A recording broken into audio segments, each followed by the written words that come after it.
Leeds is between 9.50 and 12.75. Whitby, how much is fish and chips? 3 of us, fish, chips, peas, I think one of us carry sauce, 3 cans of pop, just short of 70 quid. £70? That's 23 quid a head, man. Even my maths does that. Very quickly, a voice note. Campbell in Scotland, go. Up here in Banff in the northeast of Scotland, we can get a fillet and a half of haddock with a regular chips for £8 and 10p, and it's by far and away one of the best chippies I've ever had. Kenneth in Surrey, fish and chips, go. Fish and chips in Ascot, about half a mile from where you used to live, will cost you £12 and 60p. Great show. Keep up the good work. That's why I moved, because you were living there. When was the last time you had fish and chips? Couple of weeks ago. How much? Where'd you get it from? I think it was about 40 quid. It was in the Ivy. Honestly, you really are. For any of you who think he's a man of the people, I nearly said you're a...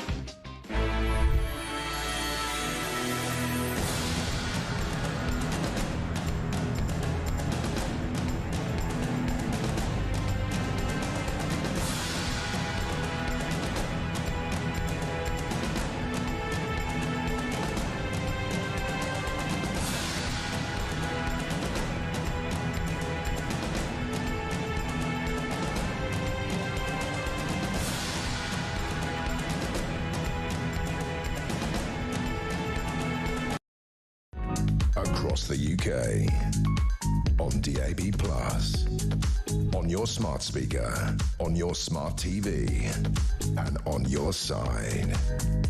This is Talk.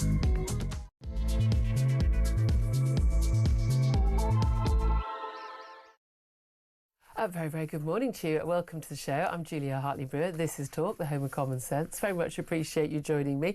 Lots to talk about today. I'm with you all the way until 1 o'clock this afternoon. And whether you're listening on DAB+ radio or on your smart speaker or watching on YouTube or your connected device, it is fabulous to have your company. Also delighted to have the company of Tom Slater, editor of Spiked Online. Very, very good morning to you as well. We have an awful lot to talk about, as always, and I'd love to get your input on a number of the topics we're talking about. Now, again, I know the tariffs still in the news. Yes, there's a lot on the tariffs, talk about them a lot, and I realise that, but they are very, very, very much big news, I'm afraid. They still are very big news. We are looking at a massive, massive world trade war at this point, with Donald Trump insisting there will be no pause in US tariffs. Some rumours about that yesterday, which were debunked by him in the evening. He demanded that China backs down in the trade war. They've imposed equal tariffs on China, back on the United States, that 34% tariff on all goods, on top of all the other tariffs, steel tariffs, and the others are about 20%. They're coming in tomorrow on Wednesday. Donald Trump says if those tariffs do go ahead, he says they're reciprocal tariffs, but his were reciprocal tariffs, so who knows who's telling the truth there. If they do go ahead with that, the US is going to slap China with another 50% tariff. We are looking at total tariffs on some Chinese imports of over 100% at that point. That will be, in lots of cases, they break down a trade, which is maybe what Donald Trump is looking for. It's going to have a big impact, though, not just on consumers in the US, but on you and me. I know people think this is something that's happening over there. It's happening to us in real time right now. Anyway, the US president also urged Americans not to panic. He even branded critics with his own Republican Party as panicans, despite, of course, trillions of dollars being wiped from global markets by his tariff announcement. Also going to be talking about things slightly closer to home, but the French officials who've been blasted for spending British taxpayers' cash. Bearing in mind, we give them roughly £500 million every year, 2 billion quid over the last 4 years to basically try and stop those small boat crossings. They've been blasted as pathetic after they put up 2 road barriers, and we'll show you a picture of them in a few moments. They put up 2 road barriers that are supposed to stop people smugglers from taking dinghies to beaches. They're open all day, only closed at night. I think you can see it if you're watching on YouTube. You'll be able to see it right now. And it's flat ground with no fence around it. You can literally drive around the fence. It's an absolute joke. This is a joke, and it will probably have cost tens and tens of thousands of your and my money to put this barrier there. Meanwhile, in a bid to try and stop illegal migrants coming to this country, more than 40 Labour MPs have emulated old Tony Blair, Saint Blair. They call for the introduction of digital ID cards. They say that will tackle illegal migrants working illegally in this country. But of course it won't, because you can always check for someone's passport and know whether someone's illegally allowed to work or not already. And if an employer doesn't do that, he's probably not bothered whether they've got a digital ID card either, is he? Anyway, I just do not understand why so many people are absolutely obsessed with whatever the issue is. I mean, literally whatever the problem is. Oh, people littering.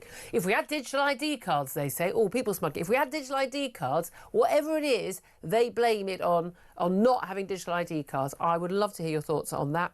Plus, Prince Harry's arrived today at the Court of Appeal for a hearing about his security arrangements that's starting today. The Duke of Sussex is appealing a ruling that dismissed his challenge to the level of police protection he receives in the UK. This is basically a case he's bringing against His Majesty's government, i.e. his dad's government. His dad, meanwhile, is in Italy. It's funny how he only came to the country just as his dad was leaving. Tells you something about that state of relations, does it not? Anyway, I want to talk about all of that. I want to hear your thoughts on all of that as well. Tom Slater's also with us to chat about it all. I particularly want to hear from you, by the way, about this road barrier. We'll give you the number in just a couple of moments. But let's talk US-China tariff war first. I mean, it's not getting any calmer. I can absolutely see the point of America and Donald Trump saying, right, look, there's tariffs on us. What? EU, you've got tariffs on us where we don't have tariffs on you. That's not fair. We're going to equalise our tariffs. I've got no problem with that. Seems perfectly reasonable. I think the EU has far too many high tariffs. They're protecting their, inefficient French farmers. That's their choice. But there is a penalty to be paid for doing that in terms of your free trade with the biggest economy in the world. I can understand the reason to have tariffs on China when China is basically, the Chinese government completely subsidising state subsidy of cheap goods to flood markets to basically ruin, the steel production and every other production basically in the Western world. There are arguments for this. What Donald Trump has done with these worldwide tariffs across the board and this ramping up of the rhetoric, frankly, is terrifying the living daylights out of me, not just financially. And I did mention this last week as well. I am really worried, especially with China. We've got two hostile nation states. I am really worried that this could escalate into something more, that it doesn't just mean a war over the economy, but it could mean a military war. Where are you on this? I mean, that's always the danger, isn't it? That becomes the sort of prelude to something that is not just a trade war, but some sort of other broader form of conflict. We're obviously not there yet. And I think it's also pretty clear that whilst you could break up what Trump is saying and what he is doing, and it might be coherent on its own terms, you want to rebuild the American industrial base. That's something that many people have been interested in. Even Joe Biden was quite interested in trying to do that. You might also want to try and contain the rise of China in relation to America. That again is something that, agree or disagree with, is a coherent position to hold. At the same time, you could also say, is this a negotiating tactic? Is he just browbeating the world because he wants to sign more preferential trade agreements? Sort of like, let me get your countries? Attention and let's get going with this. Absolutely. But the thing is, all of these things kind of conflict. This is the thing. Not least because of the fact that in whacking these tariffs on many other countries, even other Asian countries which are very closely aligned to the US place. Or Australia, who has a free trade deal. Absolutely. Tariffs on a country that has zero tariffs on your goods.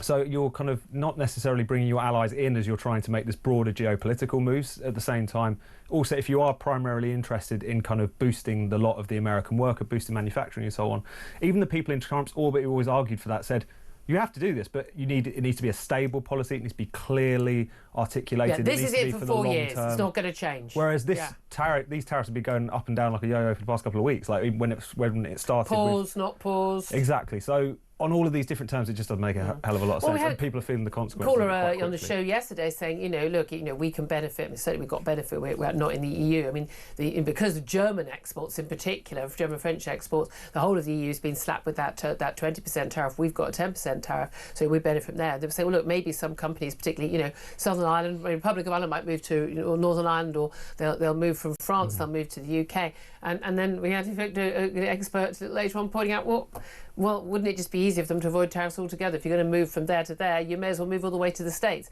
But the point is, you wouldn't bother doing that and having those extra costs necessarily of moving and all the costs of the new plant and all that, unless you were sure that those tariffs were going to stay, not even just for the next 4 years, but for longer than that. And as you say, that's where, is it temporary, isn't it temporary? But also, if it's a negotiating position, If it's the negotiated position, then that doesn't tell you as a business owner you should go and relocate to the States.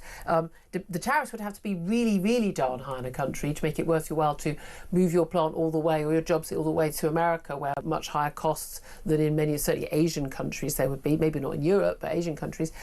It just doesn't tally. And you're not going to raise billions from those tariffs, which is what he says is going to help pay off the multi-trillion dollar debt the country has. You're not going to raise that money if you then do deals for free trade tariffs, or people move their businesses to America and therefore they're not paying the tariffs.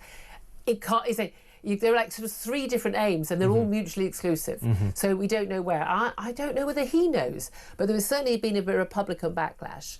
And again, I'm not someone who criticises anything he does or says because it's Donald Trump. I think there is a method in bringing back industry to America. We need to bring it back here. And there's an argument for tariffs. For instance, we protect British agriculture. Protecting British steel. There are very strong arguments for certain limited tariffs to protect certain vital industries, and I think all countries understand that. But this is just off the scale. And again, my big worry is that things escalate. Even the bad feeling between the EU and the US over Ukraine and over this. And and I know Keir Starmer's playing nicey-nicey, and I think that's the right tactic at the current time. Dividing the West is exactly what Russia and China want to do. And when Donald Trump makes that decision himself, and I'm with him, I think Europe has been freeloading on American taxpayers for decades when it comes to defence, and I completely agree with him on that. And they should have stepped up a long time ago. I've been saying it for years, but divided West when we have enemies like Iran, like Russia and like China, I think is really dangerous. And it's just shot through, I think, with a lot of hypocrisy on the other side, though. We've already touched on the questions of the European Union. Ursula von der Leyen, President of the European Commission, standing up and trying to appear as a representative of wonderful global free trade. The whole point of the European Union is that it's a protectionist bloc. It has a common external tariff. It is also all of these non-tariff barriers which are introduced by all of its kind of Byzantine regulations. So I think in his own way, in his own kind of blundering way, Trump was often, he kind of casts a light on a lot of the hypocrisies and the cant that exists in world affairs a lot of the time. Yeah, absolutely. I mean, genuinely, I'm absolutely fascinated by the number of Ramonas who will not accept that we've had a Brexit dividend from this. Oh, yeah, we've lost a load of EU trade. Well, that was up to them. I mean, if they don't want to trade with us, I mean, we can't force people to buy our stuff if they don't want to trade with us. That's up to them. They put the regulations in. If they want to stop their consumers from buying our stuff and making it more expensive, that's up to them. I mean, one thing I definitely don't want. I mean, I saw a poll today suggesting more than 50% of British people want Starmer to retaliate with tariffs on US goods. What? So you want to pay higher prices? No, it's mad. It's mad. It's one of those things where, obviously, in certain areas, it might make sense to raise the tariff. But again, it's that sort of thing where if it just becomes a kind of tit for tat, that's a race to the bottom. We're just all paying more. We've already got inflation going up. I don't think that's a good idea. I'd love to hear your thoughts on this. 0344 499 1000. What I really want to hear from you today, though, it exists. Well, there were two topics really, both related to immigration, and this blows my mind. French officials have spent, I'm going to guess, tens of thousands of pounds, because a road hump basically costs about 10 grand. I don't know how people manage to spend 10 grand on a bit of tarmac, but they do, going to local councils. But they've spent, I believe, it's probably tens of thousands of pounds on 2 road barriers near Calais, which are described as pathetic. And I think rightly, and if you are listening to us and you've not watched us on YouTube, do have a look. If you look on my Twitter feed, you've got the YouTube link. Have a look, because you need to see this barrier. You need to see it in full glory. This is an absolute French farce. It's in the Sun newspaper today. Basically, the idea is to stop small boat crossings. They want to stop the people smugglers from carrying the big dinghies in. These big dinghies that carry, well, they're not supposed to carry 50 people, but they do, and the engines and the life jackets, and basically, getting a van in with everything in it. And the idea is, well, we'll put this barrier. Now, it's just like a barrier. It's not even like a big gate. It's just one big, a lever barrier that just goes up and goes down. And they've got 2 of them. And the idea is that is going to stop people smugglers. It's been paid for out of the money you and I give as taxpayers, £476 million a year, £2 billion in the last 4 years. It's been paid for out of that budget to stop the people smugglers. I kid you not. That barrier is open all day. It's only closed at night. I wonder if the people smugglers have watches or can look at the sky and tell the sodding time or not. But I reckon we'll go to the barrier when it's open, not closed. And B, this is beyond belief. Genuinely, this is a flat bit of road. next to flat green fields. There is no fence. They can simply drive around the gate. They could drive. I have a funny feeling. Now, I may be wrong. It may be the case that people who are taking thousands of pounds from people who have travelled around the world with, and they're taking them to pay people, them as people smugglers, to smuggle people across the channel, putting those people's lives at risk and breaking the law. It may be that those people feel very strongly about road laws. It may be they feel very strongly that one should not off-road and drive around a barrier, and they would never ever break that rule. It may be, but I think it's unlikely. This is such a farce. This is such a joke. This is one of those days, and I'm trying not to swear because this is insane, and we've helped pay for this. The French are taking what I believe is known as le mic out of us. Le mic. Should we stop giving France £476 million a year of our own money to, quote, stop the boats? When they ain't stopping the boats, we've got more people coming than ever before. They can clearly afford to do it. It's not like there's some third world country that needs our financial help. They're a rich country. They can afford to do this themselves. It's in their interest to do this themselves. They wouldn't have thousands of migrants sitting in northern France waiting to go to Calais if they stopped this, or they accepted people back and so there was no point doing it. Should we just stop giving them our money? Because they're just taking, as I say, le mic out of us, and it's an absolute farce. Tom Slater, we just end the money now and just say, right, we're just going to return people, end of. Well, it might well work. I mean, if you think they might feel strongly about this. If you think you're a man, you've smuggled your way out of Afghanistan, you've gone across Europe, hanging onto the bottom of a lorry. You get into France, you drive up to that barrier, think, closed. Come back tomorrow. Gutted. But this has been going on for a very long time, hasn't it? I mean, this is just the most absurd example of it. But the nature of this deal with France has always been ridiculous on the basis that you can throw as much money at them as you want. They have very little incentive to actually follow through on this, partly because of for the simple fact that when people leave France and go to Britain, they're no longer their issue to deal with. But a lot of them wouldn't be travelling across France to northern France, to Calais, to sit in, and it's really difficult for the local people there, just around about tens of, hundreds and hundreds and hundreds, even thousands of migrants sitting there living in makeshift tents, and and again, we've got a crime issue there as well, as we've seen in Britain when we have this. That they wouldn't be there if they weren't trying to get to Britain. If they knew Britain wasn't a soft touch, they knew they'd be returned, they wouldn't be there. No, exactly, and I think in a way we can frame this as why are the French taking le mic, as you very colourfully put it, or is this also why have we continued to kind of outsource this to the point where it just obviously doesn't work? Like, clearly the issue is that the pull factor is still very much there. There is a very clear sense that even if you enter illegally, even if you have absolutely no right to claim asylum, even if all of these things are true, it's very unlikely you'll be. It's very likely, rather, that you'll be allowed to stay. That is surely a much bigger factor than whether or not they've built more fences on their side. Well, it's a lot of fences. It's just a gate. I mean, it's just like there's a meme, isn't there, of sort of, a green field that's just got a gate with a sign saying, please shut the gate. You could literally just walk around it. I would love to hear from you after this. Should we stop giving France this money? Because they're not stopping the boats. They're absolutely taking the mick out of us. Give us a call, 0344 499 1000. You can text the word talk in your message to 87222. Get in touch with us on X at talkTV. Calls are charged at the national rate. Text costs one standard network rate message. Before we move on there, I want to add that there is another solution. Can anyone guess what the solution to all of our problems is? And it doesn't really matter what the problem is. Tony Blair, that's the hint I'll give you. What is the solution to this problem, illegal migrants coming to this country? Or, anything else at all? All together now. Digital ID cards. Yep. Of course it is. That's the solution. More than 40 Labour MPs. This is the Labour Growth Group, the Red Wall Group and the Blue Labour Group. Basically, a load of MPs who know they've got no chance of keeping their seats in the next election unless they actually tackle the illegal migration and the mass legal migration issue. They've called for the introduction of digital ID. They say, so the government can get a grip on illegal migration and make it easier for people to access public services. Do you have difficulty accessing public services? I don't think having digital ID, I can identify myself with many documents. Now, people will say, and I hear this so many times, you already carry ID, you've got your credit card, you've got, your phone, you're being tracked constantly anyway, you've got your passport, your driving licence if you drive or you ever travel abroad. So what difference is it? Now, Tony Blair has literally put up digital ID for every possible. I mean, my guinea pigs died. If you'd had digital ID, you wouldn't. I mean, he's properly lost his mind on this.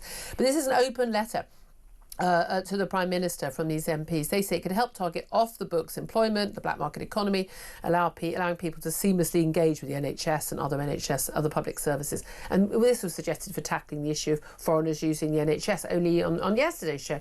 But here's the thing. When I had to employ, a nanny when I went back to work, it's not a posh thing. I shared it with someone else. It was cheaper than putting my kid in nursery. Employed a nanny, wonderful girl turned up. She was references amazing. And I said, okay, I'm going to need a copy of your passport and things. Obviously, I need to know that you're legally allowed to work. You're a member, from an EU country at the time. And she said, well, she wasn't. So she wasn't legally entitled to work. And I said, well, I can't employ you then. Every employer can easily ask. If someone is not British, you simply ask for their passport, and they have to have a passport. They legally have to. If they haven't got a passport, they can produce that shows you that they're legally allowed to work here and a visa. Then they're not allowed to work here. There's nothing stopping employers doing that at the moment. What we need to do is find the hell out of employers who employ people illegally. I mean, you employ people illegally, I'm thinking it should be prison time. I think if you write a post on Facebook that people don't like and you get prison time, I'm thinking illegally employing someone who's no right to be here and encouraging smuggling gangs, I'm thinking imprisonable offence for me. Or a fine, we're talking 50 grand. We'll take your house levels of fine to stop people. No one's going to risk doing it.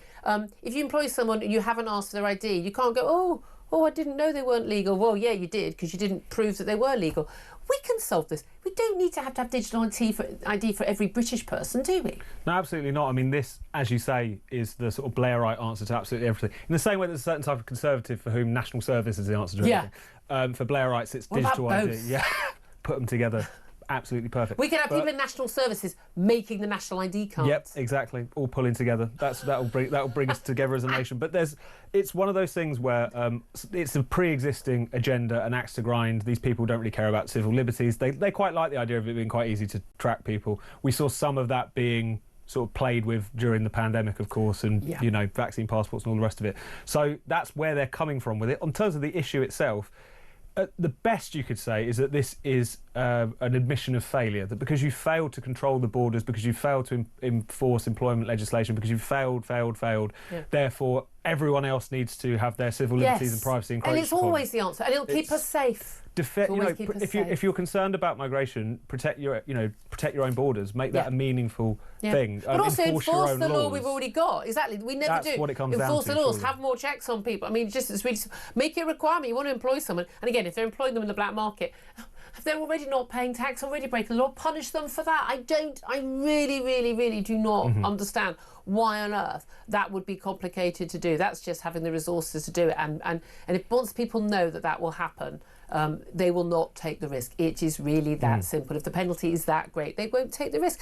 But again, I've always been opposed to digital ID, but nothing convinced me more that I want to be opposed to it, and I'm right to be. What happened during the pandemic and the attempts to try and control us, and also what happened when we saw with in Canada with Justin Trudeau, and I don't think they have digital ID there developed that way, although most European countries do, but that they would.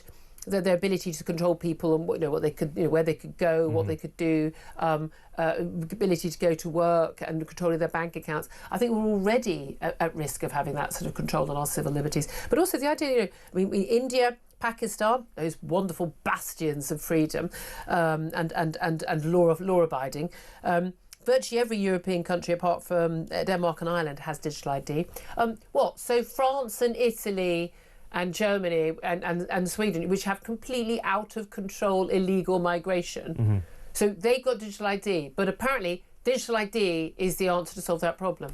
It just doesn't make any sense. But I think that's because at best, you could say this is part of why they're pushing for this. But as you say, it's their solution to absolutely every social problem that crops up. Tony Blair, they just quite like the idea of Tony Blair's institute works with one of the organisations that would basically make a load of money from doing this. I know it's a complete coincidence. In no way is Tony Blair out for himself on this. Of course not. No one would ever make that suggestion. He's doing it for our good. Absolutely. Absolutely. I'd love to hear your thoughts on both these stories. Give us a call, 0344 499 1000. That's the number to call. You can get in touch at talkTV, all the other ways. Love to hear from you. We're going to take a quick break right now. Up next, we'll get to your messages. This is Talk.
sheer number of petty criminals, thieves, mobile phone thefts, all that sort of thing, the sheer number of people who commit crimes almost every day and simply don't get sentences of this long. Real bread and butter stuff, the stuff that you learn when you're in primary school or when you're a toddler. You don't take things that don't belong to you. You don't break things that don't belong to you. You don't attack people for no good reason, often not even for a good reason. Those people are the ones that are not going to prison at all. But as you say, somebody who sent a tweet, well, an example must be made of that.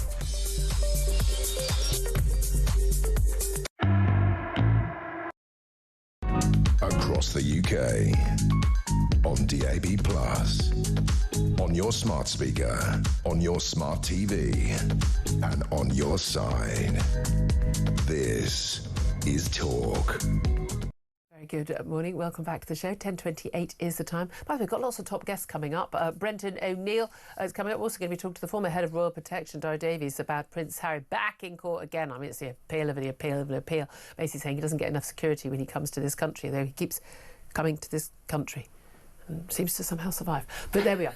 I'm actually more with him on this than I'm on pretty much anything else. But there we are. We'll come to that in a few moments. First up, let's get to your messages coming in thick and fast about, I mean, you can get in touch about tariffs. You can always get in touch about any topic we're talking about. But these French officials spending taxpayers' cash, you and I have provided to the French on two pathetic. They've been called pathetic. Pathetic doesn't do justice. These road barriers supposedly stop small boat migrants, but they're open all day. They can easily be driven around. They're an absolute joke. Should we stop giving France money? And why on earth do more than 40 Labour MPs today think that digital ID cards is the answer to illegal migration? These people are breaking my soul. Let's go to text messages. Patrick says this isn't going to stop. We'll still be talking about it in 4 years' time. 440, mate. Unlike France, Britain doesn't have a tradition of overthrowing the government. They just complain and do nothing. This is true. Tom Slater, editor of Spiked Online. Maybe we need to become a little bit more revolutionary. I always like the idea of that. I mean, especially standing up. You're an old lefty at heart, aren't Exactly. you? Yeah. You know, we should. It's one of those things where, particularly during the pandemic, I'm sure many people felt this way. It was like it would have been nice to see a bit more sustained response to that kind of crackdown on our civil liberties. Can I just say, finding out would be. I'm positive. loving this message from Joy. We should be charging France £250,000 for each and every illegal economic migrant who reaches our shores. I don't know how we get the money, but I like the sound of that, Joy. Let's look into that. Someone who's a lawyer, look into it, get back to us. Paul says they're not stopping the boats. It looks like a dereliction of duty, a criminal offence. People are drowning in the channel because of both governments' inability to put an end to this. I've got to be honest with you, I mean, I find myself remarkably unbothered by adults who put themselves on these boats, which are clearly unsafe. I wouldn't dream of doing it and them losing their lives. It's sad that they do, but my God, if you're choosing to do such a stupid thing when you're in a perfectly safe country, I've got very little sympathy. The kids, when they put the kids on, I want their parents prosecuted. Simple as that. You and I would be prosecuted if we put our kid in harm's way like that. I don't know why they shouldn't be. Mark says, is the UK literally a hotel now? Yes, is the answer to that. Let's go to Claire, who is in the Wirral. Hello, Claire. Hello, Julia. Hello. Are they taking Le Mic? Sorry, what was that? I said, are they taking Le Mic? Oh, definitely taking Le Mic, and they're putting two fingers up.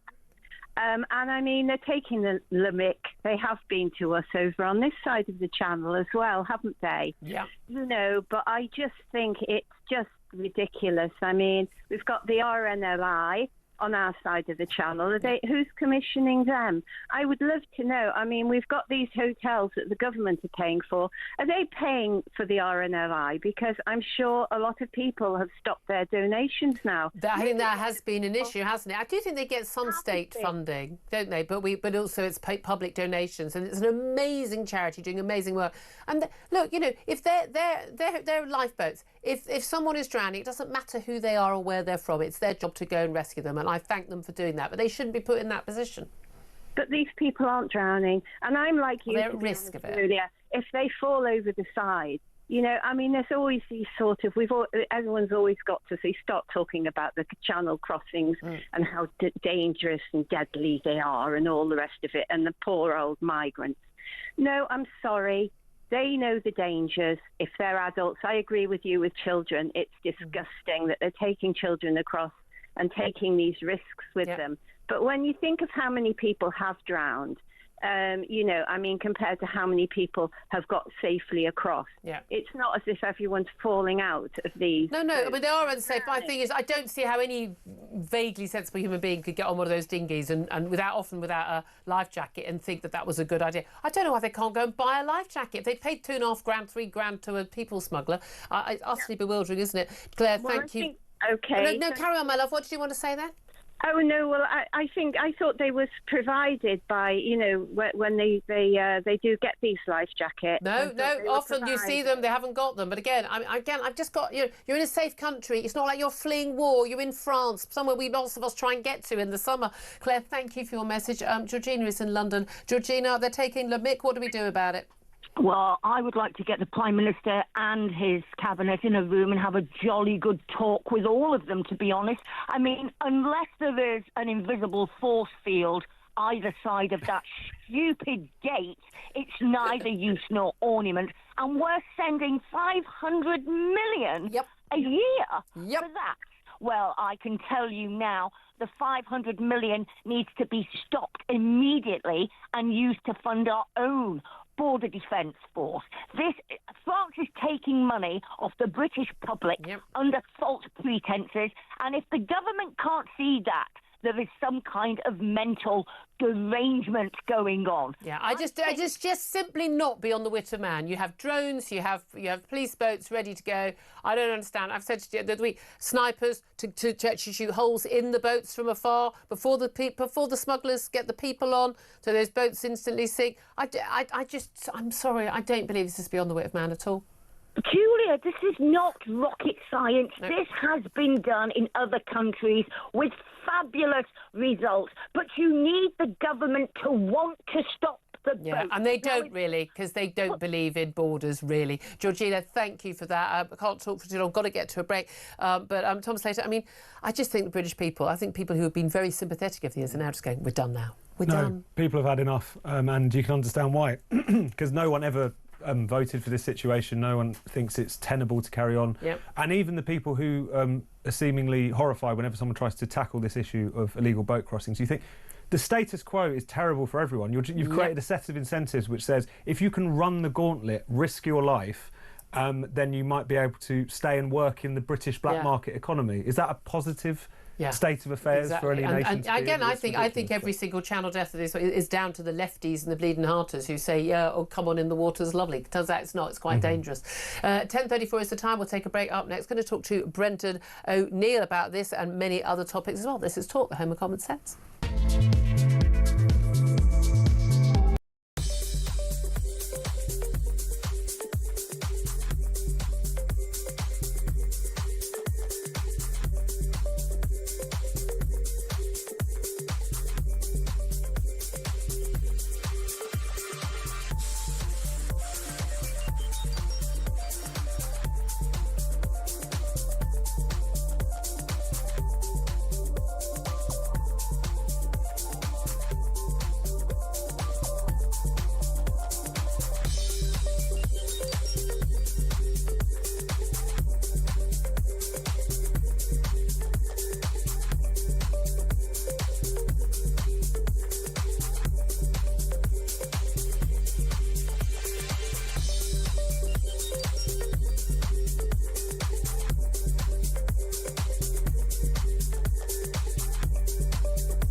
the UK.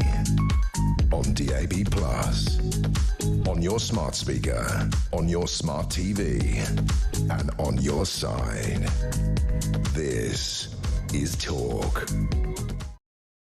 This is Talk, the Home of Common Sense, with me, Julia Hartley-Brewer. 10:37 is the time. Tom Slater's with me, editor of Spiked Online. In fact, your big mate and colleague, Brendan O'Neill, joins us right now, columnist and author, Brendan O'Neill. Very good morning to you. Hi, Julia. So much I want to get through. Let's start, though, first with those Trump tariffs. Chinese tariff war back. They're going to impose new tariffs equal to that 34%, which is on top of some 20% tariffs already on steel. They're going to be instigating those tomorrow. Donald Trump has said, if you do that, I'm going to put another 50%. We're going to look at some Chinese goods entering US markets being taxed at over 100% to arrive there. How do you think this ends?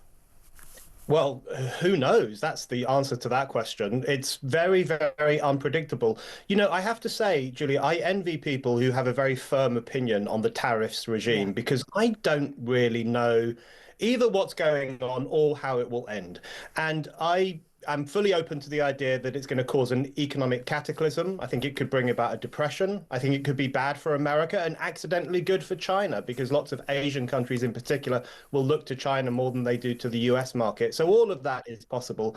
But also the idea of reshoring industrial jobs to America is actually a good idea. Yes. And it's very easy for members of the knowledge industry to look down their noses at tariffs, but it's not their jobs that have been outsourced 5,000 miles away. It's not their towns that have gone to the wall because the things those towns used to make and produce they no longer do.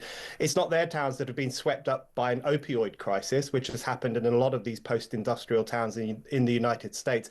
Bringing those jobs back to America would be good. Whether this is the right way to do it, there's a massive question mark over that. And that's the thing, and we were discussing earlier, you know, if they're temporary, if they're permanent, if they're a negotiating position, or if we know for sure what's going to happen, that will all impact whether or not a company makes a decision to move their jobs, you know, their manufacturing back to America. These things are not done on a whim of an announcement from a president who could change his mind tomorrow. I'm particularly worried about the prospect of you know, disunity in the West. And again, I completely understand why Donald Trump and Americans are fed up with Europeans who've been freeloading on the defence issue from American voters. Absolutely. He was right about that in his first term and much derided. Always said he was right about that, and we need to step up on our own defence. If we want to defend Europe, we should be doing it. But when the Western civilised world is divided, and we've got this ramping up of tensions, less tension with Russia because Trump is kind of trying to give away Ukraine to Russia, but ramping up of tensions with China, that worries me, because you know, China is a very powerful, massive economy and has a massive military, and we know is constantly doing things to undermine the West in terms of cybersecurity and undermining, you know, our values and our democracy. I'm very, very concerned that this could escalate into something that gets totally out of control. Very much so. Trade wars have a habit of becoming real wars. We know that from history, and that is something everyone should be worried about. You know, I don't see the prospect of an American-Chinese war on the immediate horizon, but there could be proxy wars. If I was living in Taiwan, for example, I'd be quite worried at the moment. Who knows what could happen there? Yeah. These kinds of battles have a tendency to be fought out in other countries rather than in the main countries. But, you know, the thing is, I think what we're witnessing is something extraordinary, which is basically the end of globalization. And that's been the post-war order. Right since the end of the Second World War, we've had this globalizing dynamic, some of which has been pretty positive: more free trade, more exporting, more openness in relation to markets. But some of it's been negative, like globalist institutions like the European Union or the United Nations, which are not exactly paragons of democracy.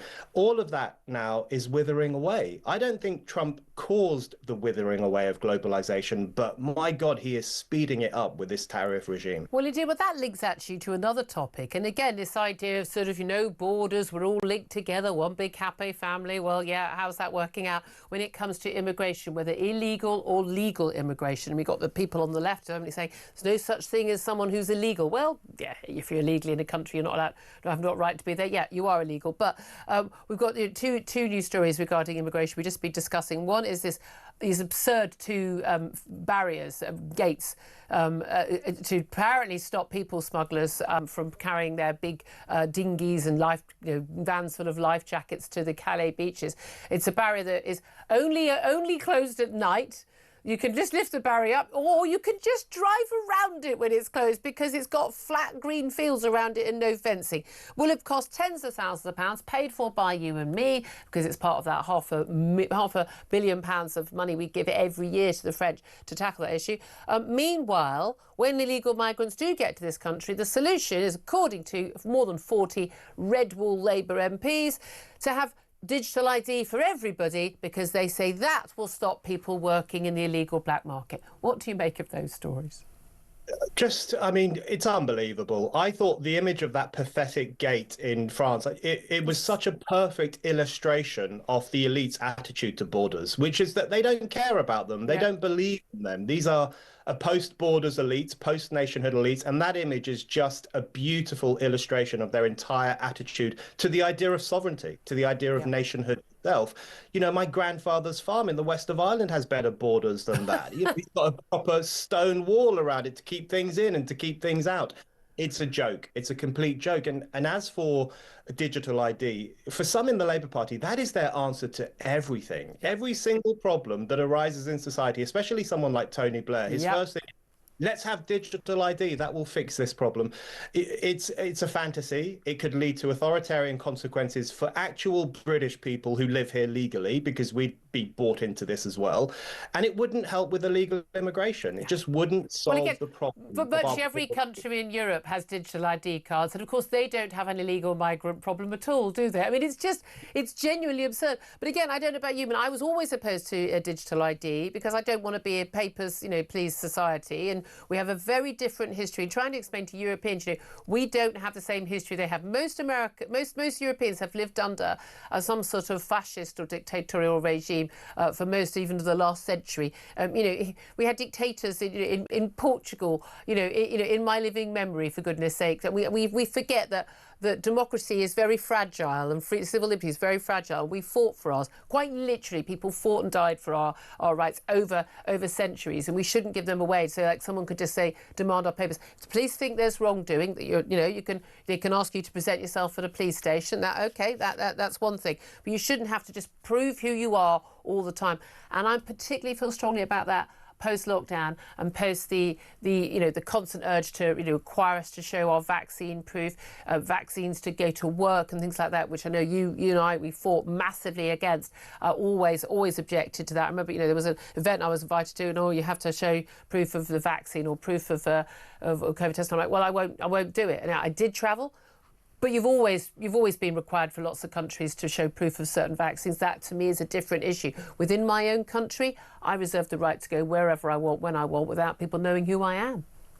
Yeah, I completely agree. And I remember when I was in Ireland during lockdown, you had to show your health status going into fast food restaurants, and they wouldn't let you in unless you showed them a card, which basically told them everything they needed to know about your health status in that moment. It was very, very creepy. We don't want that on a general scale. We don't want that for our future. The slogan I hate above all others is, if you've got nothing to hide, you've got nothing to fear. I'm sorry, but the idea that we should throw open our entire lives to the establishment to prove we have nothing to hide, that is tyranny. And I don't think we should have to do that. We should hide whatever we want and live as freely as we want without breaking the law. It's none of their business what we do. Yeah, exactly. The assumption that you're doing something wrong as opposed to the assumption you're doing something right. And again, they proved themselves to be very untrustworthy during that lockdown period. Just finally, again, talking of lockdown, people actually behind bars, let's talk about Lucy Connolly. She is the mum and a mum of two and wife of a Tory councillor. She became, all over the front pages last year when she posted a message on X, on Twitter, which was horrible, a horrible, vile, racist tweet. There's no doubt at all about this in terms of about calling for mass deportations and saying, set fire to the asylum hotels for all I care. It was a nasty tweet. Now, she thought better of it 4 hours later. She deleted it. However, a couple of days later, she found herself in jail. She then got sentenced to 2.5 years behind bars. There's no evidence that anyone was inspired by her post to do anything. There's no evidence that this was anything other than A woman who we know had suffered from losing her own child. I mean, again, I don't know how anyone ever gets over that. She had post-traumatic stress disorder as a result of that. She was triggered by the knowledge that the children had been stabbed to death in Southport. A lot of people were angry and upset. There was misinformation going around that it was an asylum seeker that was responsible for that crime. Tensions were running high. She is still behind bars now, and she's been refused again and again leave to just go on home detention.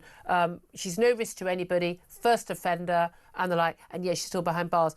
Now, Elon Musk has criticised prison chiefs for denying her the right to return and spend temporary leave with her daughter and her husband, for whom she's a carer. What do you make of him getting involved in that? It was kind of inevitable that he would get involved because he keeps a close eye on the crazy stuff that's happening in this country. And he's perfectly within his rights to do that. And he kicks up a storm about it, which, can eventually impact on the government. Yeah. So that might be interesting to see how that plays out.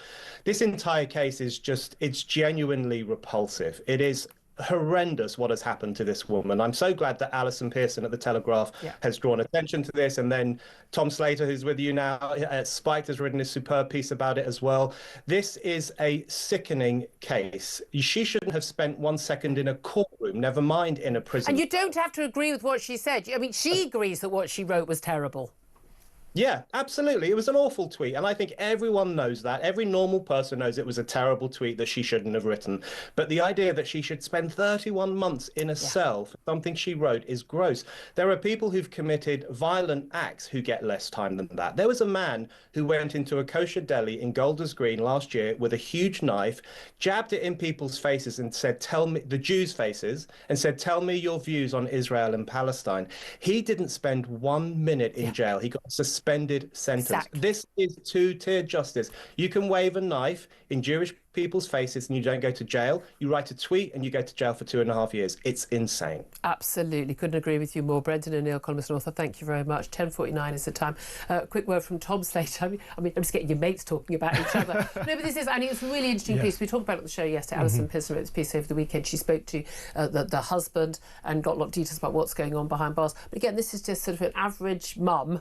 Basically, it's been put behind bars. But the fact that so many people who commit offence after offence, even violent or sexual offences, don't go to jail, but because we had to sort of, show people, make an example of people, this woman is still behind bars for a tweet that she herself had already deleted before the police even got in touch because she realised what she'd done was wrong. No, absolutely. What we've kind of witnessed in tandem, and you see this with the whole two-tier justice discussion, is the criminalisation of speech alongside the decriminalisation of violence, in effect. Of actual crime. People actually going around and menacing people, attacking people, spending derisory amount of times behind bars. Meanwhile, people who say things on the internet can be repulsive, racist things on the internet, as was the case. And we're entitled to judge people for thinking and writing those things. Absolutely. I do think sometimes it's not, one shouldn't downplay or dismiss what she said, whilst also recognising how outrageous it is that she was punished for it in this way. Yeah. So we need to hold those two ideas in our head at the same time. But I think everyone is now waking up to the absurdity that is punishing speech more harshly than punishing I mean, again, it was the violence. left that constantly said, words are violence. Well, now words seem to matter more than violence. I've got to be honest with you. I think I'm always a bit more wary of being a victim of violence than words at every single time. And also the fact that she, all the people who she's a childminder, a huge number of those are actually immigrants themselves. They're, from Nigeria, from India, and they all wrote references to the court saying they'd never experienced anything resembling, racism. This was a completely out of character tweet. This is not some awful woman who's expressing her hatred of people and calling for violence towards people. This was totally out of character in a moment of madness. All of us might have a moment of madness sometimes, but maybe don't put it on Twitter. But this is the risk people play. But it's just extraordinary when somebody commits crime after crime after crime and doesn't go to jail. And then we put someone like her behind bars, and we release actual, people who've committed sexual assaults early from prison because we've run out of space. Properly insane. 10:51 is the time. Up next, we're going to be taking a quick break, and then we're going to be hearing from the former head of Royal Protection, Di Davies, about this case. Prince Harry in court right now in the Court of Appeal, asking for more security when he comes to the UK. But apparently, safe to come today. Who knew? This is Talk.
stabbed not just multiple times. One of them, I think, was stabbed 86 times, the other 92 times, and the third one a similar number.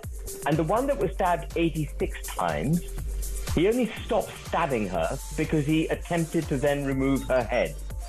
This was Axel Rudacabana, and the protests to which we're referring and where Lucy Connolly made her comments were in respect of those killings.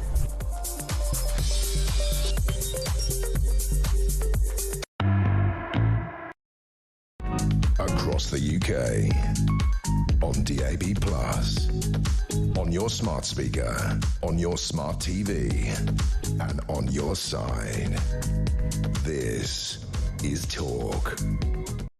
Well, good morning to you. Thank you very much for joining me. I'm Julia Hartley-Brewer. This is Talk. Well, Prince Harry has bravely come to unsafe Britain, despite living in a country where pretty much every other person seems to have a gun, to argue that he needs greater security when he is here. He's at the Court of Appeal today. Cases are running right now, where he is appealing against a ruling which dismissed his last challenge to the level of police protection he receives when he is in the UK. He claims that he cannot come to the UK with his family, with his wife and his kids, because he doesn't feel they are too safe. Now, the case is going to be heard for today and tomorrow in front of 3 judges. This dispute goes all the way back to 2020 and is one of a number of High Court battles he's fighting over recent years. Let's talk to Di Davies. He's former head of Royal Protection about this. Hello, Di.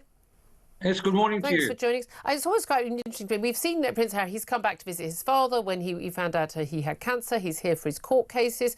He's returned, obviously, for the Queen's funeral and for the King's coronation. I mean, does his security differ every time, depending on whether it's a private visit or he's coming here for a state ceremony? And what is the level of security that he's concerned about? Well, it's a complex old scenario because VRAVEC, the committee that decides the level of security, as I understand it, have come up that if he gives notice, they will consider each visit, depending on what it is, on its merits. In terms of risk assessment, every time he comes, somebody, I can assure you, will have carried out a risk assessment. The truth is, they decided, rightly or wrongly, 3.5, 4 years ago, that he wasn't entitled to 24/7 protection like his father and his brother because he no longer is a working member of the royal family. As I understand it, he always has a liaison officer from my former command, Royalty Protection. In other words, he will get a liaison officer. One of his beefs is that his current security, who many of them are ex-Royalty Protection officers paid 3 times what they would have been by the Met, they are still with him. They know perfectly well the score. If there is a risk to him, no government department will hide it, not make them aware. So this is all a complete, utter nonsense and a waste of your money and mine. That's interesting because I thought one of the concerns he had is that his security can't have guns, even if they're ex-Royal Protection, ex-Met. They can't carry guns because they're private security, and he wants people who could protect him and his wife and his kids if he's here. I've always been rather sympathetic on the basis that he doesn't need protection because he's a working royal. He needed protection because he's the son of the king and he fought in Afghanistan on behalf of Britain and the British forces. He's a double target because of that. It doesn't matter whether he's living off Netflix royalties or whatever. He's still a royal. I don't think that the Islamist extremists and others who would try and harm him really care whether he's working in the royal family or not. So to me, he's always at risk and deserves that security. Surely that's the case. Well, I understand that point of view, and to a degree I have some sympathy. But as I say, each visit, each time will be assessed. I lecture on the history of attacks, I'm pleased to say, on a number of cruise ships and other places, on the history of attacks. And I can assure you, the number of times Royalty Protection officers have had to draw a firearm and protect are almost non-existent. The only last real time was Princess Anne, when she was attacked in the Mall. So the truth is, you don't really need, as far as I know, and of course I'm retired now, a gun to protect anyone in this country. Yes, certain members of the royal family do get it because of their status. And again, somebody much wiser than I now have decreed that is a risk. I say again, if there was a substantial, credible risk, he will get the appropriate protection. The security. I just wonder, we don't always know in advance that there's going to be an attack. That's the worry. I'm like, look, I rarely take Prince Harry's side on anything, but on this, I'm like, I want him to feel safe. That said, I find it extraordinary that people like, say, Nigel Farage has been forced to pay for his own security for years when he's at risk. I think all public figures should be protected if they need it. I think you've got a point, but unfortunately, it is a limited budget. Yeah. And it'd be lovely to give everybody. But I also am aware that a number of his cousins, aunties and others no longer, and one could argue that they are as much at risk because of their status and what they've been. I think they're not as high profile. I think that's magic. He's chosen to be more high profile, hasn't he? We'll have to leave it there. Doug Davis, thank you so much. Very quick word from Tom Slater on that. No, I do see both sides of this. On the one hand, surely he can fund this himself, but there's obviously the special protections, the special coverage, the things that basically the Home Office won't allow you and your security guards to do. I think he's going to lose this case again. I mean, he's bringing cases against his father's government, His Majesty's government. I think he's going to lose it again, but it's interesting. He always feels safe to come here when he wants to come here. But again, he says he won't be with the family. I think it's more down to Meghan not wanting to come, to be honest. She's busy making jam and bath salts. Anyway, this is Talk. We hold the home of common sense.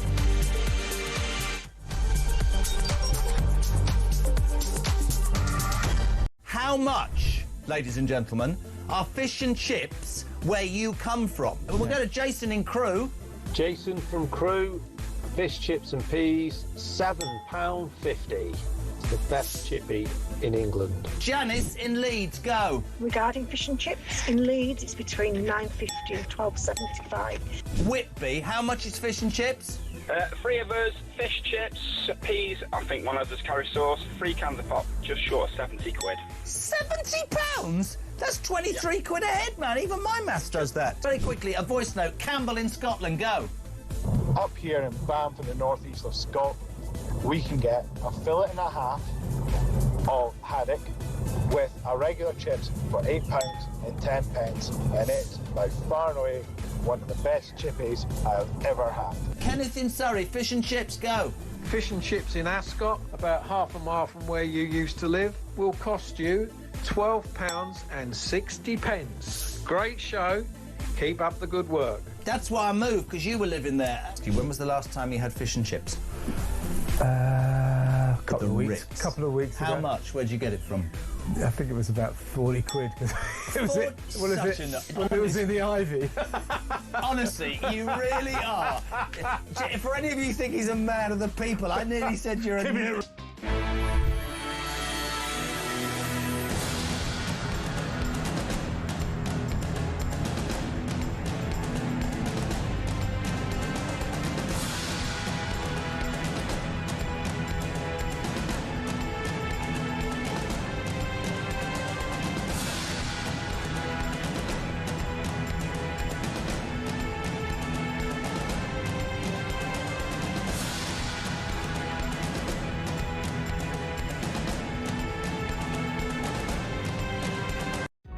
Across the UK, on DAB+, on your smart speaker, on your smart TV, and on your side. This is Talk.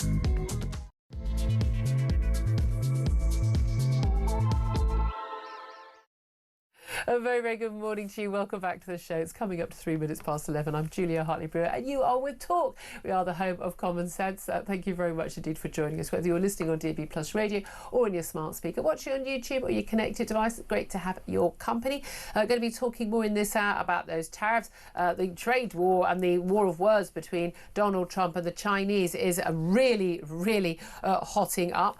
We are in a situation now where China has accused the US of economic bullying. Could it ramp up even further? Chinese tariffs are going to come back in tomorrow. Donald Trump has said in the White House yesterday, if China does do their retaliatory tariffs against the US retaliatory tariffs against already existing Chinese tariffs, then the US would retaliate again with tariffs on some Chinese imports of 50%. That means some of their imports would be facing a total of over 100% tariffs. At this point, American consumers might notice since virtually everything they buy is coming from China. But are we going to then get cheaper imports? Do you think that is possible? Will we benefit, or are we also going to be victims of that tariff war? I'd love to hear your thoughts. Certainly, the US president had told Americans not to panic and criticised critics within his own party as panicans. Also talking more about the French officials who have been criticised. I mean, I just said they've been taking le mic for spending British taxpayers' cash on road barriers that are utterly pathetic. They're supposed to stop small boat crossings. There are 2 road barriers. They probably cost tens of thousands of pounds. They were paid for out of the £500,000 a year, £500 million a year that we send to the French to help tackle smuggling. And they are basically 2 posts with a barrier. It's only down during the night time, so in daytime you could just drive through it, and it's got green flat fields on either side, so you could just drive around it. But apparently that is supposed to stop people smugglers getting those boats to the Calais shore. Your thoughts on that? Greatly appreciated.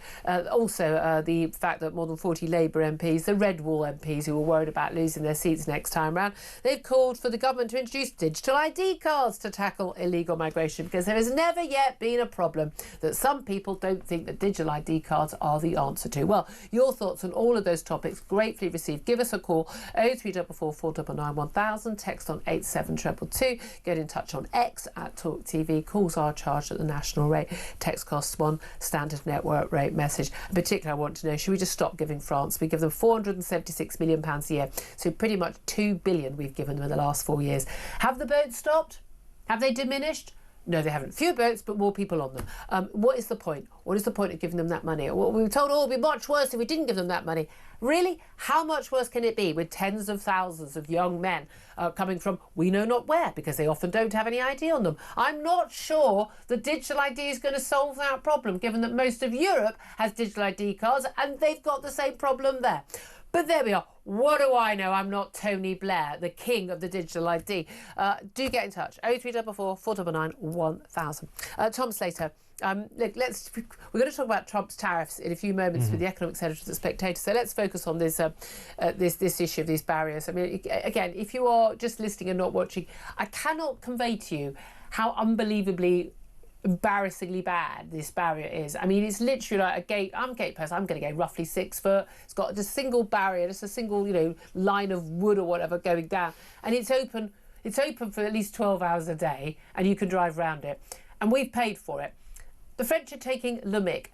Tom Slater, should we simply say you get no more cash? Well, certainly if this is what the results look like. I mean, we know that over the course of many years in which now successive governments have been throwing money at Paris in the hopes that it will solve this problem, we haven't seen results. We've seen often kind of anecdotal and video evidence of boats essentially being allowed to cast off. I mean, we're literally seeing the French police standing there with their gitain.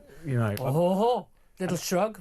And it's one of those things where, of course, you can set up all of the little committees you like. You can do all the kind of sharing of intelligence back and forth you like. You can throw as much money as you like. The fundamental issue is one of incentives. They have a much higher incentive, frankly, to allow the migrants to leave so that they are someone else's problem. It's a grim logic, but it is the logic nonetheless. And therefore, until you take responsibility for your own migration policy, for your own borders, for making sure that it's dealt with in a very clear-cut, actually genuinely democratic but also humane way, then you're going to have these problems. I'm not for people who say leave them to drown, shoot them, and they're like, no, I'm not in favour of any of that. I'm sorry, these are human beings. We don't have a duty of care to look after these people when they come to our shore. We do have a duty of care to stop them from dying. I'm sorry, that's how being a civilised nation works. We talked about this earlier, but the more that we've allowed this situation to take place, which is essentially if you can risk it all, if you can pay all this money to this people smuggler, if you can, again, run this horrendous gauntlet, then maybe you'll get a chance to work in the British black market economy. Yay. It's not a positive enslave labour and be exploited story. for the rest of your life. And it's risking people's lives. So therefore, it should be addressed. Can we expect the French to do so? No. Given those incentives, probably not. No, exactly. They're quite happy. They want to make a problem for us. We were told, if it hadn't been for Brexit. No, they weren't dealing with it before Brexit. And the only reason it got worse is they basically closed down one of the routes. That's the thing. I was in Paris at the weekend. You're on the Eurostar. Much more security. You can see all the big barriers up. There used to be people sneaking through the tunnel, sneaking onto, getting there and getting to vehicles. That still happens, but nothing like on the same scale. Why? Because they put up the security. Now, it's different having security security around a tunnel, or around the ferry companies, is rather different from having security along hundreds of miles of Calais beaches, except that. But we do have technology now. We have drones, we have infrared cameras. We can see when people are setting off. It is not beyond the wit of man. Those boats come from somewhere. It is just, you just make it harder. And once you get into the water, we're just going to come in and we're going to tow you back. It's as simple as that. That's all they need to do. You only have to do that, with all the boats for a month. They just stop doing it. The people will stop coming, and you've broken that market. And if anyone does get here, you pick them up and you take them back. And the French accepted them back. Those migrants would not stay in France. They wouldn't go there in the first place. But if they did stay in France, not my problem. Not my problem. If you choose to be in the Schengen area and have open borders with basically the entire world, which is what it is in Europe, that's your choice. But it's not my problem. And if the French won't deal with it, then we have to do what Australia did. And we need to make sure that no one gets to our shore or stays for more than 24 hours and they are simply taken somewhere else. I don't care whether it's an island in the Outer Hebrides, the Falklands. I don't think people in the Falklands deserve this, or anywhere else, Rwanda, anywhere else we pay. You're not going to come to Britain. You're not going to be our problem. And life is not going to be very nice. And that only works, and I think Rwanda wouldn't have worked. I thought the principle was right. I support the right of democratic elected politicians and government to push your policy and not have it stymied by an unelected, unaccountable court, or indeed by the human rights lawyers, because it's not a human right to go and live anywhere you sodding well want in this world. It's not. But you'd have to done it on the Australian basis, which is that it's not just a few hundred people and you've got a chance of being deported to Rwanda. Everybody. It has to be everybody. You come here illegally, you are immediately removed. Nothing to discuss. And we won't move you back to Afghanistan because apparently we can't do that. Well, fine, then we'll move you somewhere else. But life's not going to be good. They will stop coming. We know that because that's what happened in Australia. That policy under Tony Abbott worked 100%, and it worked within months. And this whole question of illegal migration, it's bedevilled, obviously, successive governments in different forms. It's worth saying that, before we had the small boats, we had a lot of people coming through the Channel Tunnel on lorries and so on. You kind of shut down one route, another one opens up. But at the same time, it's clearly at a very acute point now. And it's become a question of whether or not the government is capable of acting at all, whether or not it can actually, even having been voted through on a mandate of controlling migration, as basically every Tory government was, whether they actually wanted to or not is a bit of an open question. Can they do anything? Can they enforce any law that they already have? Can they get a handle on these immigration tribunals where apparently, the more sex offences you have on your rap sheet, the more likely you are to be allowed to stay? I mean, if they can't, then people are really going to have a lot of questions, not just about the migration issue and how to deal with it, but also just about whether or not politics can achieve anything, even as simple as kind of securing security. And again, and we can see we can see Trump's victory in the US. We can see Reform UK doing well in the polls here. We can see the rise of the AfD, the Marine Le Pen's Rally National, Rassemblement National, and Giorgia Meloni's party in Italy. It's across the board. There's a reason why this is happening. If the mainstream parties refuse to deal with it, voters will find someone who will.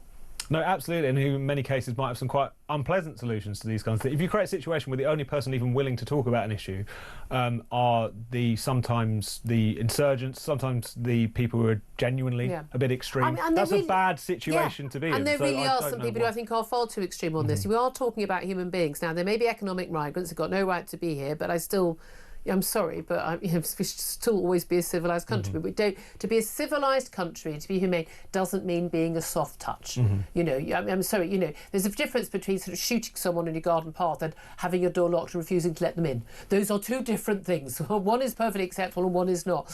But I don't love the fact, and we discussed it earlier, but it just blows my mind. The solution from a bunch of Labour MPs, more than 40 of them, the Red Wall lot, basically the ones who are just sort of more on the, I would say, the sort of rather saner end of these issues, are saying normally is saying, look, you need to deal with the economy, you need to deal with immigration, but one of the things we're going to have to deal with is the illegal migrants working in the black economy. It's one of the reasons they come here. They're not just sitting in hostels all day, I'm afraid. Even not that's bad on its own, but having digital ID cards for everybody. The idea is that, well, if you have a digital ID card, employers will know whether you're legally able to work or not. But as we were discussing earlier, they can tell that anyway by asking for your ID, your passport. And I'm sorry, and if you haven't got a passport but you're a foreigner in this country, then you are here illegally. Sorry, isn't that kind of the proof? And it's one of those things where if you think about it for longer than 30 seconds, it's obvious where the pitfalls go into it. You know, oh, we should just change the law. You're dealing with people who've entered the country illegally, who are working for illegal criminal networks. They won't break the law. It's like, of course, they'll sign up on day one for their new digital requirement. I mean, it's obviously ridiculous. And I think it's also, but it's a reminder, I think, that if we do want to kind of maintain that more liberal sort of English tradition of not being a papers please society and all the rest of it, you do have to properly govern. You do have to enforce the laws that you currently have in relation to black market labour, whatever it might be. You and do we have don't to protect, enforce them. And you do have to make sure you know who is coming in and out of the country and why. That's a pretty fundamental, basic And we thing, don't do that. which we don't do anymore. There is a record officially. You know, you scan. You have. It used to be pieces of paper. It's sort of scanned, but no one actually ever checks it. No. There are about 1 million people in this country who've overstayed their visas, either tourist visas or work visas or study visas, and we don't do anything. These people are living in plain sight. We just go, okay. All right, just carry on though. I don't understand why anyone thinks that those people shouldn't be deported. If I overstayed my visa in a country, I would expect to be deported. I don't think that's a human rights issue. And it's that recognition that freedom that we want to enjoy and whatever, it's kind of premised on the basics being sorted out in that sense, and they haven't been for a very long time. And naturally, the more that you have failure in this area, the more you have grasping for authoritarian solutions. That's just always how this plays out. Yeah, absolutely. And again, as you said, just enforce the laws we've actually got. But also, again, the punishments need to be severe for employers. I mean, there have been rules brought in about, letting flats, letting homes to people who aren't here legally. And landlords need to be... the fines... the punishment, possibly even imprisonment, they need to be very severe, because no one does it accidentally. You simply ask for someone's ID, and if you've reasonably asked for ID, you've been shown. Maybe they've got really good fake ID, but you've actually asked for it. Maybe we'll have a database of of people in the country. Now, I have a right to live completely freely in this country, but if you are here as a guest of our country, as a foreigner, then you don't have a right. You don't have the same rights as citizens of a country. You don't. I don't have the same rights when I'm in France or America as I have here, because I'm not in my own country. And that seems to me to be perfectly reasonable. But it is the idea that you need a digital ID card for everybody, because some employers are totally unscrupulous and will basically take on someone illegal. Why are they taking on a legal migrant? Why? Because they don't have to pay them the minimum wage, so that they don't have to give them the basic rights, and so these people can't complain when they're treated badly. I'm sorry, those employers need to be in prison. Not, by the way, what I want to talk about next, which is women who've written a dodgy message on X. But this is the thing, if we just simply enforce the law that exists already, this problem could be, there's always going to be some people who break the law, of course there will be, but we can really tackle this issue very quickly if there is a will. Absolutely, because it's not really about migration, is it? No. Tony Blair thinks ID cards are a solution to migration, to the health service, to Andrew Tate, maybe, everything. I don't know. Whatever it is, everything under the sun, every kind of little moral panic or serious issue that we might confront, it's always let's have ID cards or let's crack down on social media. Those are basically the two policy options that Labour in particular are particularly keen on. And Tories are just as bad on that. Oh yeah, no, absolutely. And it's one of those things where, if nothing else, it reflects a record of failure, and it reflects a shallowness of thinking in terms of how do you actually deal with some of these problems. Absolutely. But I do want to just mention Lucy Connolly again. Elon Musk has defended the Lucy Connolly and hit out the treatment of her by prison authorities. She's the mother of two kids, carer for her sick husband, who is a Tory councillor. She was jailed for 2.5 years for a post about in the wake of the Southport attack. It was a vile, horrible, racist post saying, I don't care, burn down the hotels with the asylum seekers in them, mass deportations now, if that makes me racist, so be it. She says she deleted it after 4 hours. She's very traumatised by having lost her own child. Post-traumatic stress disorder had been diagnosed, years of therapy. No one gets over having that, and it's down to medical negligence at the hospital where the child was. So I don't think anyone gets over that. That's going to trigger you when you see that 3 children have been stabbed to death. Of course, the rumours going around that it was an asylum seeker. Her reaction was off scale, it was unacceptable, it was unpleasant, it was foul. We have a right to judge her for that and to think less of her for that. But also, once you understand the mitigations, perhaps being a bit more understanding, the fact that she was persuaded to plead guilty to get a lesser sentence, as virtually everybody who was charged in relation to posts related to that were basically advised, plead guilty, you get less sentence. And in fact, the book was thrown at them. But the fact that we only a few months ago, we had violent criminals, seasoned repeat offenders and sex assaulters being allowed out of prison early to make sure that a mum with an unblemished record, who is a childminder, and by the way, for a lot of children of immigrant parents who all gave references to the fact that this woman was not a racist, she was a lovely, kind, wonderful woman, that she should then spend 2.5 years behind bars. Other people who've committed violent crimes, other women being allowed out on early release, but under curfew with a tag to be back at home with their families. And she's got young children. She's not been allowed that because they're basically making an example of her. I mean, I'm not that keen actually on Elon Musk getting involved in every single case in this. He thinks that Tommy Robinson is a political prisoner. He doesn't understand. He doesn't pay attention to enough detail.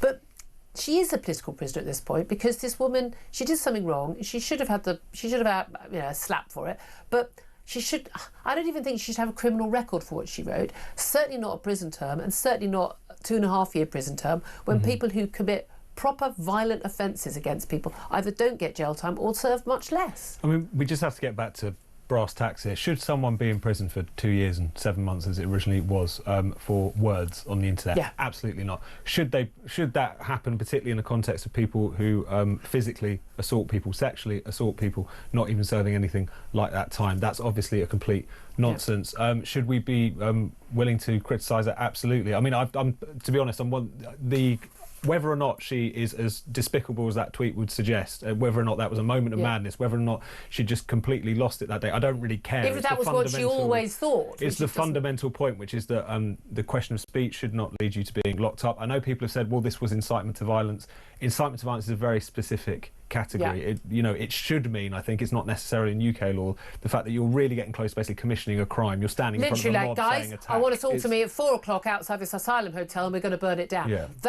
That you should go to jail for. Absolutely. Someone kind of sounding off into the ether and it ended up catching on and going viral is a very different kettle of fish. Absolutely. And that's just something that we need to recognise, not because we like the speech involved. You don't have to like the person, you have to agree with we don't like the censorship, that's the main thing. Absolutely. And I think it's general if people think things like that. I'd rather know, even if it's in a moment of madness.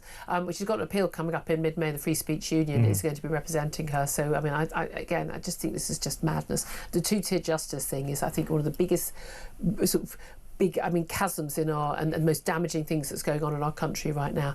The fact that people are being treated differently depending on their political views, I think, is getting really, really dangerous, and we need to stop it.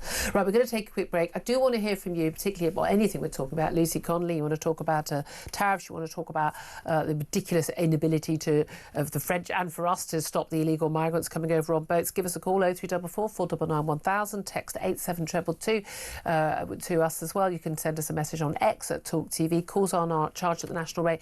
Text costs one standard network rate message. Love to hear from you. We're going to take your calls a little bit later this hour. Up next, we're going to be talking to the economics editor of The Spectator about those Trump tariffs and where it could all lead. That's coming up next. This is Talk.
politicians all the time are accused of one thing more than anything else, and that's breaking their promises. This is something which you can't level at Donald Trump, especially regarding tariffs, because not just in this election, but as old as the hills, Donald Trump has been going on about how America needs tariffs to protect American jobs and American livelihoods and their manufacturing sector. So this is something he's been saying for a long time, and people who are now acting surprised that he's actually followed through with it, I think need a bit of a reality check.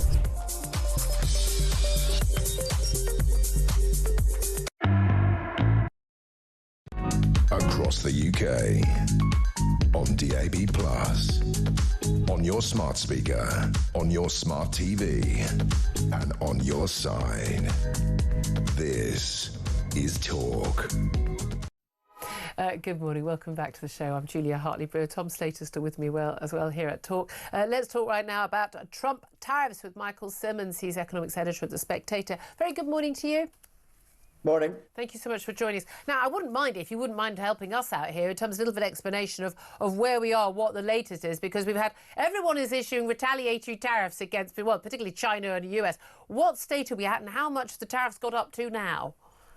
Well, it's all go, isn't it? You've had Trump yesterday that's basically said that in retaliation to China's retaliation, he's going to put this extra 50% tariff on Chinese goods that are already tariffs, which means that the taxes that the US consumer, US businesses will have to pay on imports from China in some cases is going to be over 100%. Yep. So basically, we're in this huge escalation of the trade war, certainly between China and America. But in a sort of more promising sign, it looks like Britain, at least, is not going to join the retaliation. Yeah, but I saw a survey saying that more than 50% of Brits think that we should be retaliating with an equal 10% tariff against the US. But so what we've been saying, consumers are saying, what I'd really like is to pay 10% more for anything I'm buying from America. That's what that means, isn't it? Our price is going up.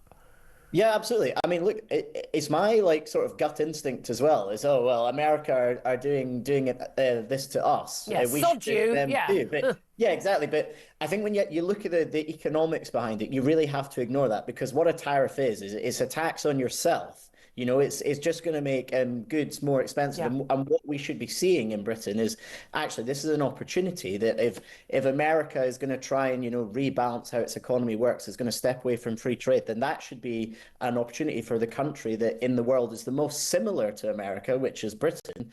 How can we become the new leaders of this free trade world?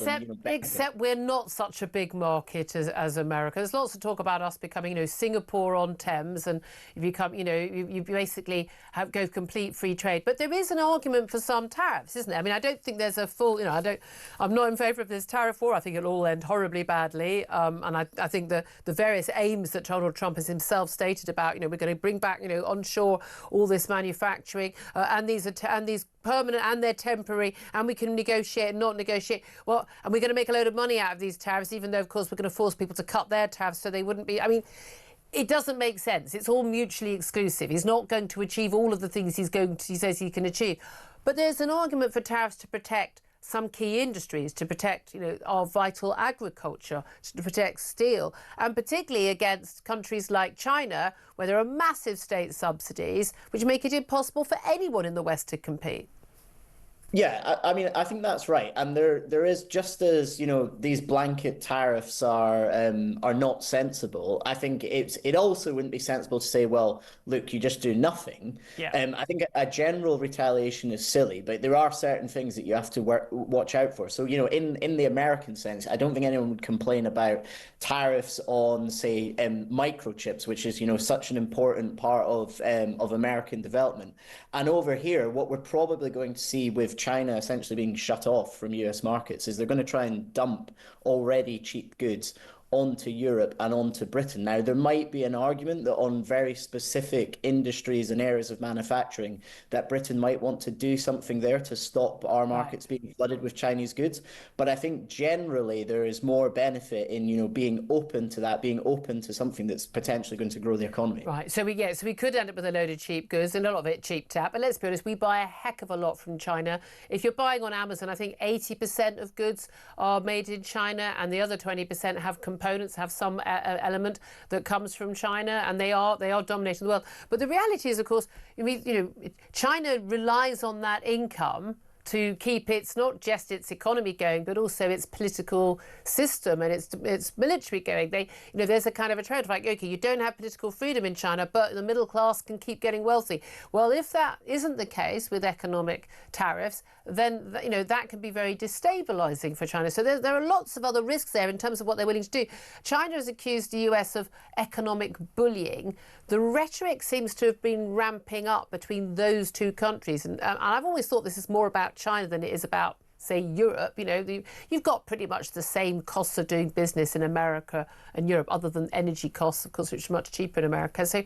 But China is a different kettle of fish. But are you fearful that, and as has happened many times in the past, that an economic warfare can turn into military warfare?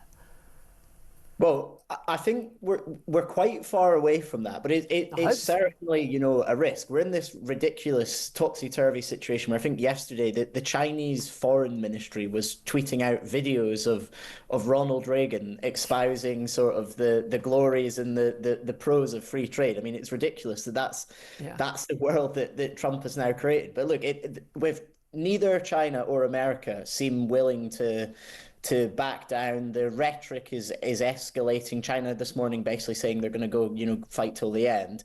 I think when the language gets like that, we're in a worrying position. But I also think that China and Donald Trump are not stupid. They would not want this to turn into an actual war, but miscalculations happen. And that's the worry. But the thing is, the crucial thing about this now, Donald Trump has said, these panicons, these people who are in the Republican Party who are panicking too much about this. Hey, relax. But the reality is, his election, we were talking about this on the show yesterday at the end of last week, his election wasn't just about immigration and wokeism and all that and net zero. It was about the economy, stupid. It always is, every election, the cost of living. People were freaking out about the cost of eggs a few weeks ago in America. Now the cost of eggs has come down. This is like after an avian flu and millions of chickens having to be destroyed. But when the price of your car, which is an absolute vital necessity for every American, the price of pretty much every white good you buy, any tech you buy, all the expensive stuff, when that stuff is shooting up by 50%, 100% in price, then they're really going to notice it more than the price of eggs. That doesn't bode well, particularly you've got the midterm elections coming up in only a year's time, or a year and a half's time in America as well.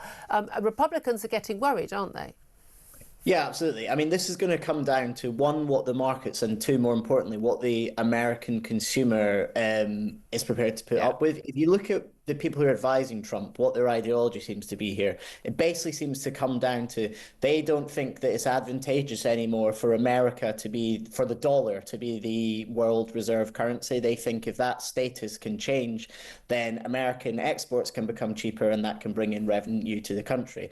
Now, for that to happen, Trump has to sort of bring his population with him, because there are going to be negative effects of these tariffs. There are going to be, as you point out, inflation. They're going to be, potentially a recession. And I feel like Trump has not sort of explained the ideology. That's not very Trump. Well, he's talked about the medicine. People have to take their medicine, but they will benefit soon. Well, exactly, but I don't think he's done enough to, you really have to go digging to find out what this ideology is. And to carry it through, it's going to take months and months of pain. And ultimately, as popular as, Trump was within his own electorate, when they start paying more for things, when they start losing their jobs, are they going to stick by him? I don't think not. And as I said, also, even the practicalities, they say we're going to raise a load of billions and billions, which we're going to put towards our multi-trillion-dollar debt. But okay, that's great if you're going to get it from the tariffs. But if you do negotiate free trade deals, you don't have those tariffs, you're not going to raise that money. And equally, you're not going to be bringing onshoring on, because again, if you negotiate and then those tariffs aren't there, there'd be no reason for anyone to onshore. Plus, it's one thing someone choosing to onshore, if they're a German car manufacturer moving to America, but you ain't going to be moving from Cambodia or Malaysia or China to America when the cost difference in labour is and regulation and everything is so great that it completely vastly outweighs any of the tariff costs. Just finally, back here in the UK, we've had Keir Starmer, Rachel Reeves trying to calm everybody. I think Rachel Reeves is in Parliament today answering important question, sticking to this line, that they're not going to do anything, not going to retaliate, they've got a consultation out. But it did occur to me, although this is going to damage the British economy, and it will, short term, who knows long term, it's kind of given the Labour Party a bit of a get out clause, because we were looking at absolutely damning economic stats coming in, certainly in time for the autumn budget, possibility of more tax rises, more spending cuts, borrowing costs going up. And now it could well be the case that she's got an excuse that, well, it's all Donald Trump's, it's the orange man's fault. It's not my fault the economy is in such a bad way. She's got a get out of jail card, hasn't she? Yeah, I think that's right. I mean, it's going to be incredibly difficult. I think when the OBR looked at the potential impact of tariffs for the spring statement, they basically said if what happens now is happening, which it is, it would wipe out her headroom again. Yeah. So we're going to be back in this position in the autumn where she's going to have to raise taxes or cut spending or potentially ditch her fiscal rules. And she now has a perfect excuse to do this. We already saw it a bit yesterday with them changing the rules on vans as part of net zeros. This is something that they know, the net zero rules specifically, that if they want Britain to grow, they need to push back on those. And that's something hard to do when it's so popular among their own electorate. Yeah, and they say they're not ideological about it. Yeah, they are, because you can't be practical about it because those rules are insane. Exactly. They are nuts. And I think Rachel Reeves probably does know that, and this will maybe give her a cover to do some things that Labour voters won't like. Well, so as I've always said, none of the net zero rules are going to survive any contact with reality. We know that. You only have to be a 6-year-old who can do some basic adding up to know that it doesn't make sense. But there we are. Michael Simmons, great to talk to you. Very much appreciate that. Economics editor of The Spectator. Tom Slater still listening to this and still joining us. This is the thing. I mean, I can't quite work out the ideology behind the Trump thing, other than making America great again. I'm not sure making America poorer, certainly in the short term, is going to do that. But that's an interesting point Michael Simmons made about, what is the ideology and such as we can make it out, preparing the American people. Because we saw that in Argentina, didn't we, where Milei is elected like, OK, I'm going to be, slashing public spending, taxes are going to go up, but we're going to get the economy sorted. Massively, massively popular when he was elected, still popular even after doing all those things, but he prepared the ground. No, absolutely. You prepare both the markets as well as your own domestic voters. Liz Truss, take note. Absolutely. I mean, John McDonnell did more to roll the pitch for Corbynomics than Liz Truss did for her mini budget. It's just that in his case, it got rejected at the ballot box rather than in the financial markets, the bond markets rather. But it's this is a really important point. If you're going to do a big break with the status quo economically in whatever direction, people need to be behind you. People need to be know what you're doing. They need to have a clear sense of what the next steps are, a kind of sense of stability, even if it is a break with the past. That really hasn't been there with this. And it makes it very hard to even judge as to in what direction it's going. Exactly. I think the blind MAGA devotion and the Trump devotion syndrome, where people go, oh, it's brilliant. Like, he has given a different explanation of what the achievement will be and when it will be achieved every single time he's spoken. So I don't think Donald Trump even knows. I detect from watching some of his press conference yesterday from the Oval Office and all of his men, his right-hand men sitting near him, I detect a certain oops. I really do. I think there's a little oops feeling, but there we are. Anyway, Rachel Reeves is actually up in the House of Commons and she's speaking about Trump's tariffs. We'll bring you anything significant that she says. I promise not to do an impression. I will behave. I do not promise. Anyway, 11:37 is the time. Up next, we're going to talk to a migration expert about, well, how do we stop those boats? Is it a barrier that you can drive around or just drive through when it's open? Or is it a digital ID? Any of that going to work? I mean, you and I both know the answer to that. This is Talk, Home of Common Sense.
the UK. On DAB+, on your smart speaker, on your smart TV, and on your side. This is Talk. This is Talk, the Home of Common Sense. Coming up to 11:40, I'm Julia Hartley-Brewer. Tom Slater's still with me. Let's talk once again about just, well, how do we stop illegal migration? I mean, somehow there must be a way of doing it. I'm pretty sure you and I could solve it if we've got the will to do it, which none of our politicians seem to do. But let's talk about this with a commentator and migration expert, Dr. Mike Jones. A very good morning to you. Good morning, Julia. Thanks Great for joining us. Well, two suggestions we've had today. One is in the Sun newspaper, and it's extraordinary, this image of this barrier. There are two barriers that have been built, apparently to stop the people smugglers taking the dinghies and the life jackets by vans onto the Calais beaches. And if you're watching on YouTube right now, you can see it. If you're listening on DAB Plus Radio on your smart speaker, you can't. Please take a look. Take a look at our YouTube page. This will blow your mind. It's just like a barrier. It's just like the entrance to a car park, basically. But the barrier is open all day, just closed at night. I don't know if the people smugglers can work that out if they've got watches, but also it's on a completely flat bit of land. There's just a field on either side. People could literally just drive around it. It's so pointless. Plus, we've had Labour MPs, more than 40 of them, Red Wall seats and others, urging the government to bring in digital ID because they reckon that will stop illegal migrants being able to work on the black market. Do you think either of these things will work?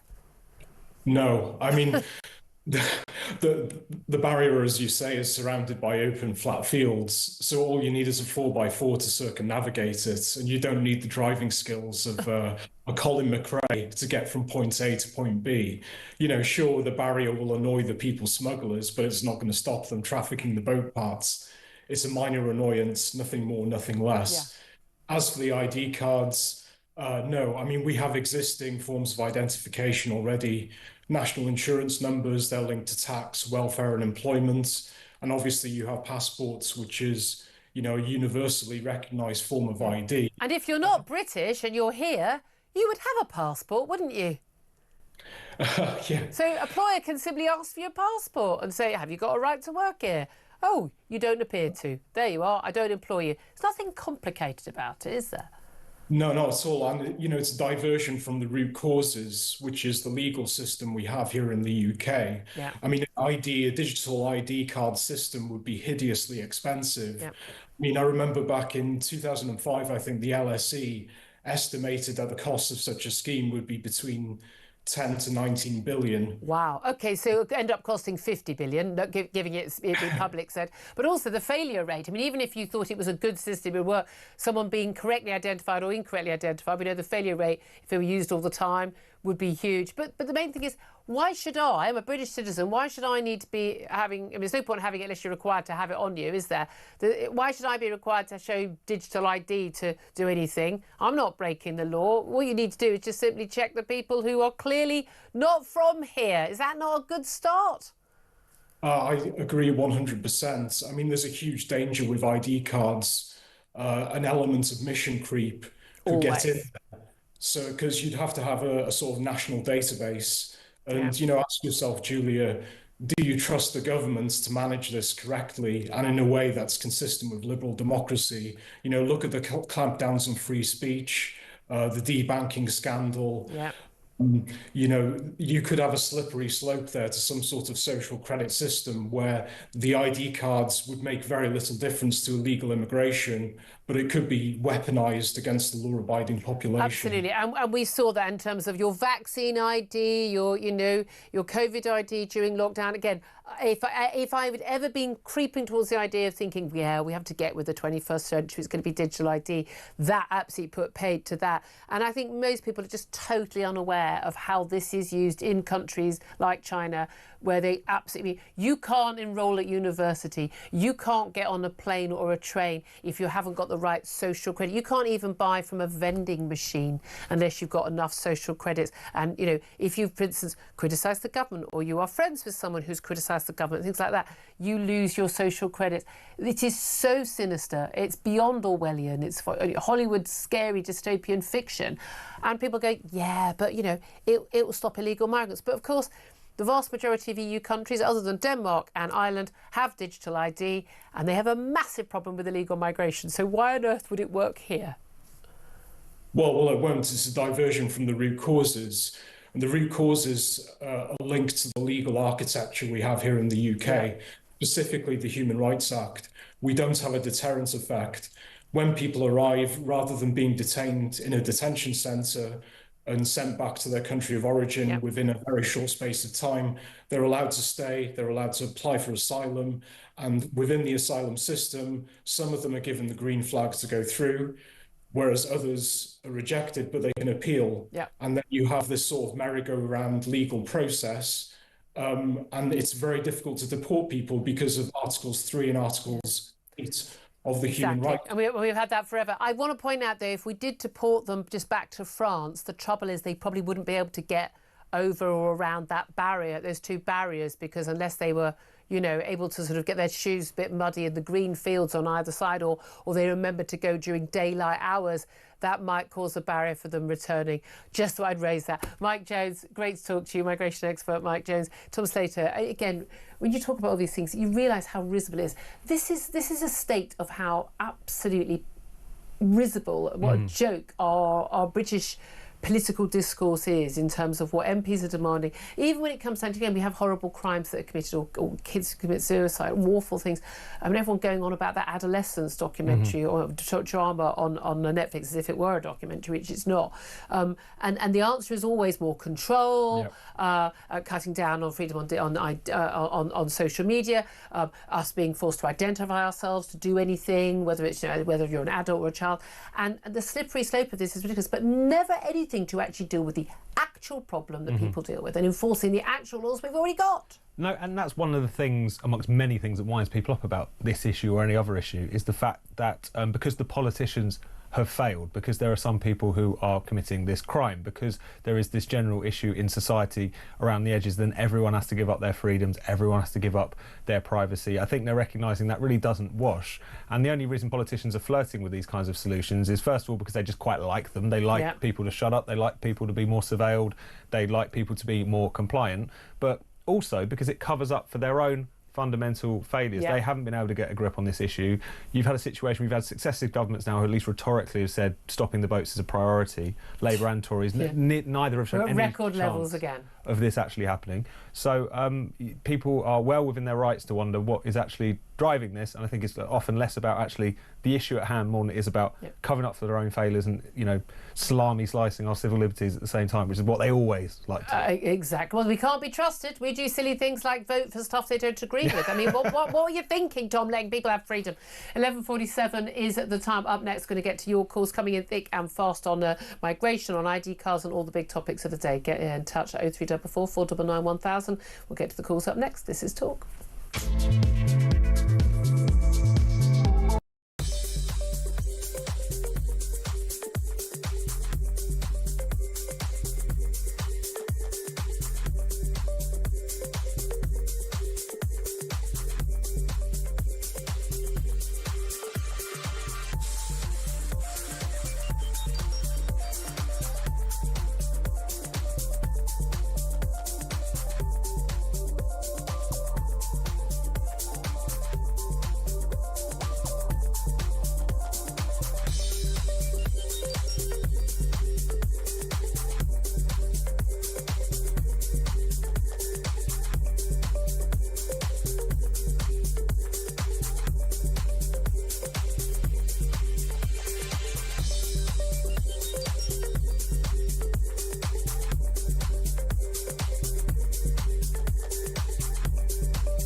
Just a few weeks after the transplant, the uterus was healthy enough that the patient actually had a period, and she conceived on her first cycle of IVF when the embryo was implanted. So you can't have natural conception after uterine transplantation. When pregnancies occur, they occur after IVF. Okay. And you can see there with that magnificent picture of the team from all around celebrating the joy that their work is finally complete with the baby that came into the world 6 weeks ago.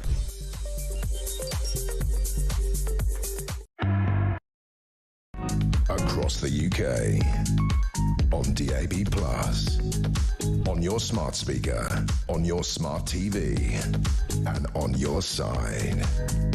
This is Talk.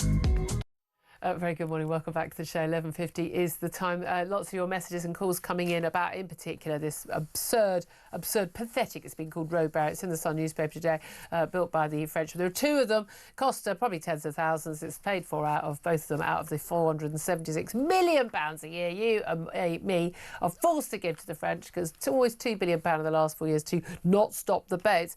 But also the idea that MPs are calling for, what a surprise, more digital ID cards to try and stop illegal migrants working here in this country, though we can already stop them by doing that by simply massive fines, possibly even imprisonment for people who employ them illegally. I don't see why we don't just enforce the laws we've already got, why we need more laws.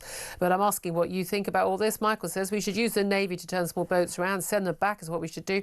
Darren says yes, we should stop giving France the money, we should get back what we've given them already. Tony says the barrier was probably signed off with British approval. This certainly is not going to be a deterrent. France isn't the issue, says James. They have the same problem as us. The government could stop this tomorrow if they wanted, but they won't because their donors won't let them.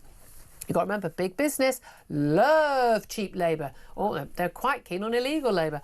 And we know the use of Mexican migrants are off the scale in terms of producing goods. And everyone goes, well, if we don't have those migrants, we'll have to pay higher prices. Yep.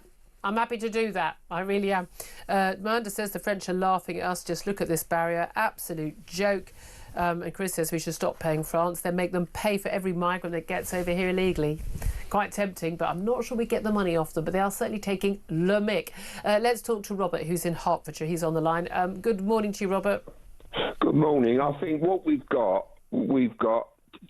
is two tiers, excuse the pun, but you've got two problems here. You've got a problem with the migrants coming over, which is easier to solve, and then you've got the ones that are already over it, and until you get a change of government and get rid of all the radical lawyers and judges, you see, it's big business. Don't tell me. I'm a proper cockney, so I'm very sceptical. Someone's earning a fortune. Don't tell me that French authorities are not getting a bung, because they are. You know, I'm one of these people. There's always got to be an angle in it, and they wouldn't be able to operate unless there was someone crooked. Yeah, there are an awful lot of people making a lot of money, and it's not just the people smugglers. And we know, there's a whole supposedly human rights industry, refugee industry, where people are being paid. Often they're getting, they're not just like charity donations. They're getting state money to deal with this, and the human rights lawyers and the like. There's a lot of money, but I don't doubt at all there are bungs being paid and bribes being paid. Yeah, but the thing is as well, people. You know, there's one word behind all of this, all of our problems, and it's woke. Now, lately, woke has had its teeth pulling out. It's not as powerful, woke, the word woke, as it was. You call people right-wing now, and they don't care. You know what I mean? They don't care now, because it's wearing off. And I'll tell you, listen, I'm not condoning riots, and I'm not condoning violence. But the only reason you can't, and obviously you can't answer, but the only reason there's not been riots on the streets because of the weather. I'm telling you now.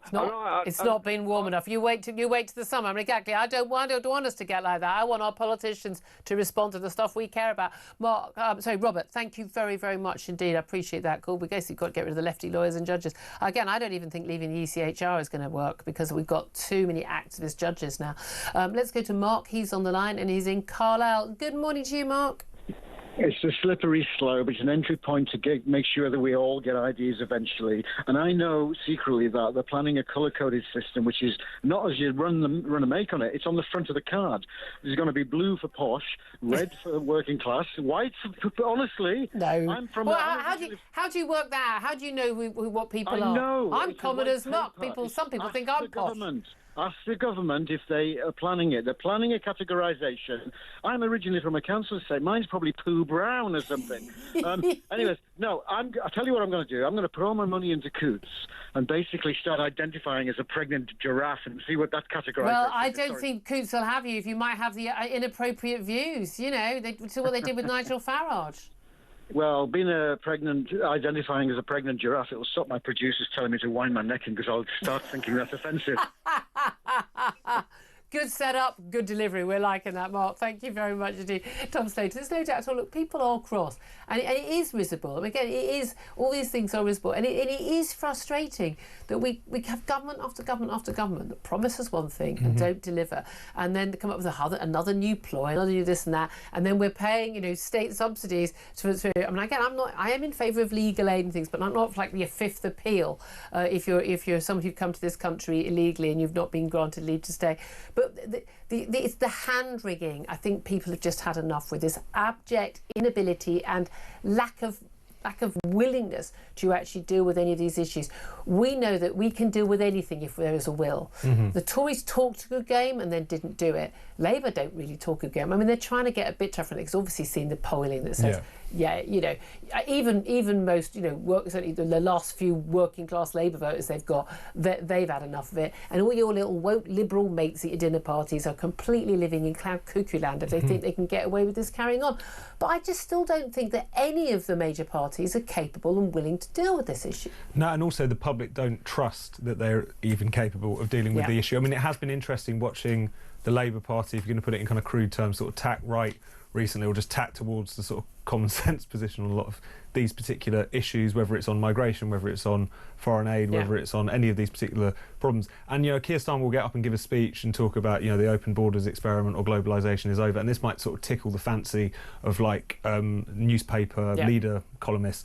But at the same time, the public aren't registering it. They're not thinking, oh, that's clever, he's tacking towards the issues that matter. People have switched off. They really don't like this government. They really don't like the last government. 20% in the polls. Absolutely. I mean, a lot of people are flocking to reform, but that's not, they're still not quite at the point where they could really kind of spoil for a genuine upset at the next election. So things are in a mood of real despondency. But people also don't believe a word that they're told, and quite dangerous. rightly. If I see one more headline saying Keir Starmer has vowed to, well, good luck with that. No one's going to believe any party at all of any political hue what they say they're going to do until they actually do it. No one's going to believe it because the proof is going to be in the pudding. We've been lied to and lied to and lied to since since 2010 onwards. People have voted for lower legal migration and again and again, and we've had higher and higher and higher. I mean, it is laughable. Whenever I write about this, we just think back to getting immigration back in the tens of thousands. What David Cameron pledged to do again, it was a back of the envelope comment remark. In fact, another minister made it, but he pledged it election after election, tens of thousands, under 100,000, and that's net migration. We had almost 1 million a couple of years ago. That's going to be cut down. But again, the idea that because you're a student coming from Nigeria, you should be allowed to bring your extended family, not just your kids. I'm talking like 10 people with you, and then you put a stop to that, and then those numbers come down.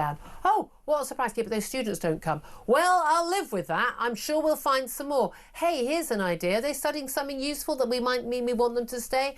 How about, they're doctors, are they? Great. Well, we've got about 3,000 British students with straight AA levels who could love and would love to study to do medicine, but they can't get in because we limit the number of places. Why don't we train some of them up so we don't need to import people? The lack of joined up thinking, the lack of interest in the needs of the British people, that's not even, and economically that's even ignoring the cultural impact that we've seen in recent years. And again, I'm someone, I couldn't care less what the colour of your skin is. It's totally irrelevant to me. I think it's the least interesting thing about anybody. I don't care about your sexuality. It's irrelevant. I don't care about what you do, what you say. But when you bring in people from cultures that are vastly different, and you don't have a dominant culture where you say, well, we'd like you to sign up to this, we'll respect you and your choices, But fundamentally, you've got to agree with our laws and our values and how we treat, you know, women, gay people and people of different religions or races. If you're not signing up to that, I don't want you here. I want you gone. It's that simple. But apparently that's a far-right view. I think it's the opposite of a far-right view. No, especially if you if you actually believe in those platitudes that you often hear people mouth about wanting to live in a kind of harmonious, diverse society or whatever. If you Diversity want is our strength. you need a kind of umbrella. You need a place in which people from different backgrounds and extractions can come together and share spaces. And if you don't want to and sign up to common. British values, without that, it becomes then don't come here. It just becomes silos, and absolutely. Because they live in those silos already, they don't really. And it's already happened, and we're stuck with that now. Again, unless some serious action is taken. I'd love to hear your thoughts on this. So up next, going to talk to Baroness Claire Fox about lots of big topics. This is Talk.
Across the UK, on DAB+, on your smart speaker, on your smart TV, and on your side. This is Talk.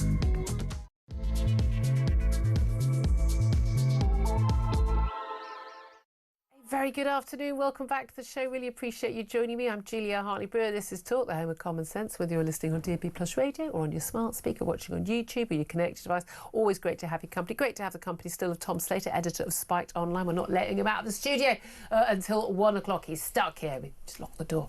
Lots more to talk about, including more than 40 Labour MPs, a lot of them from the Red Wall area. They've called for the introduction of digital ID cards to tackle illegal migration. Of course they have. Also, retail billionaire Sir Philip Green has just lost his battle in the European Court of Human Rights to limit free speech in the British Parliament. He wanted to try to prevent MPs and peers from being able to name people whose identities are covered by those controversial gagging orders. This came after he was named in Parliament back in 2018 by Labour peer Lord Hayne as the businessman at the centre of Me Too allegations, which were all over the papers, but we weren't allowed to know the name. Well, he's just lost his appeal. We're going to talk about that with our next guest in just a couple of moments.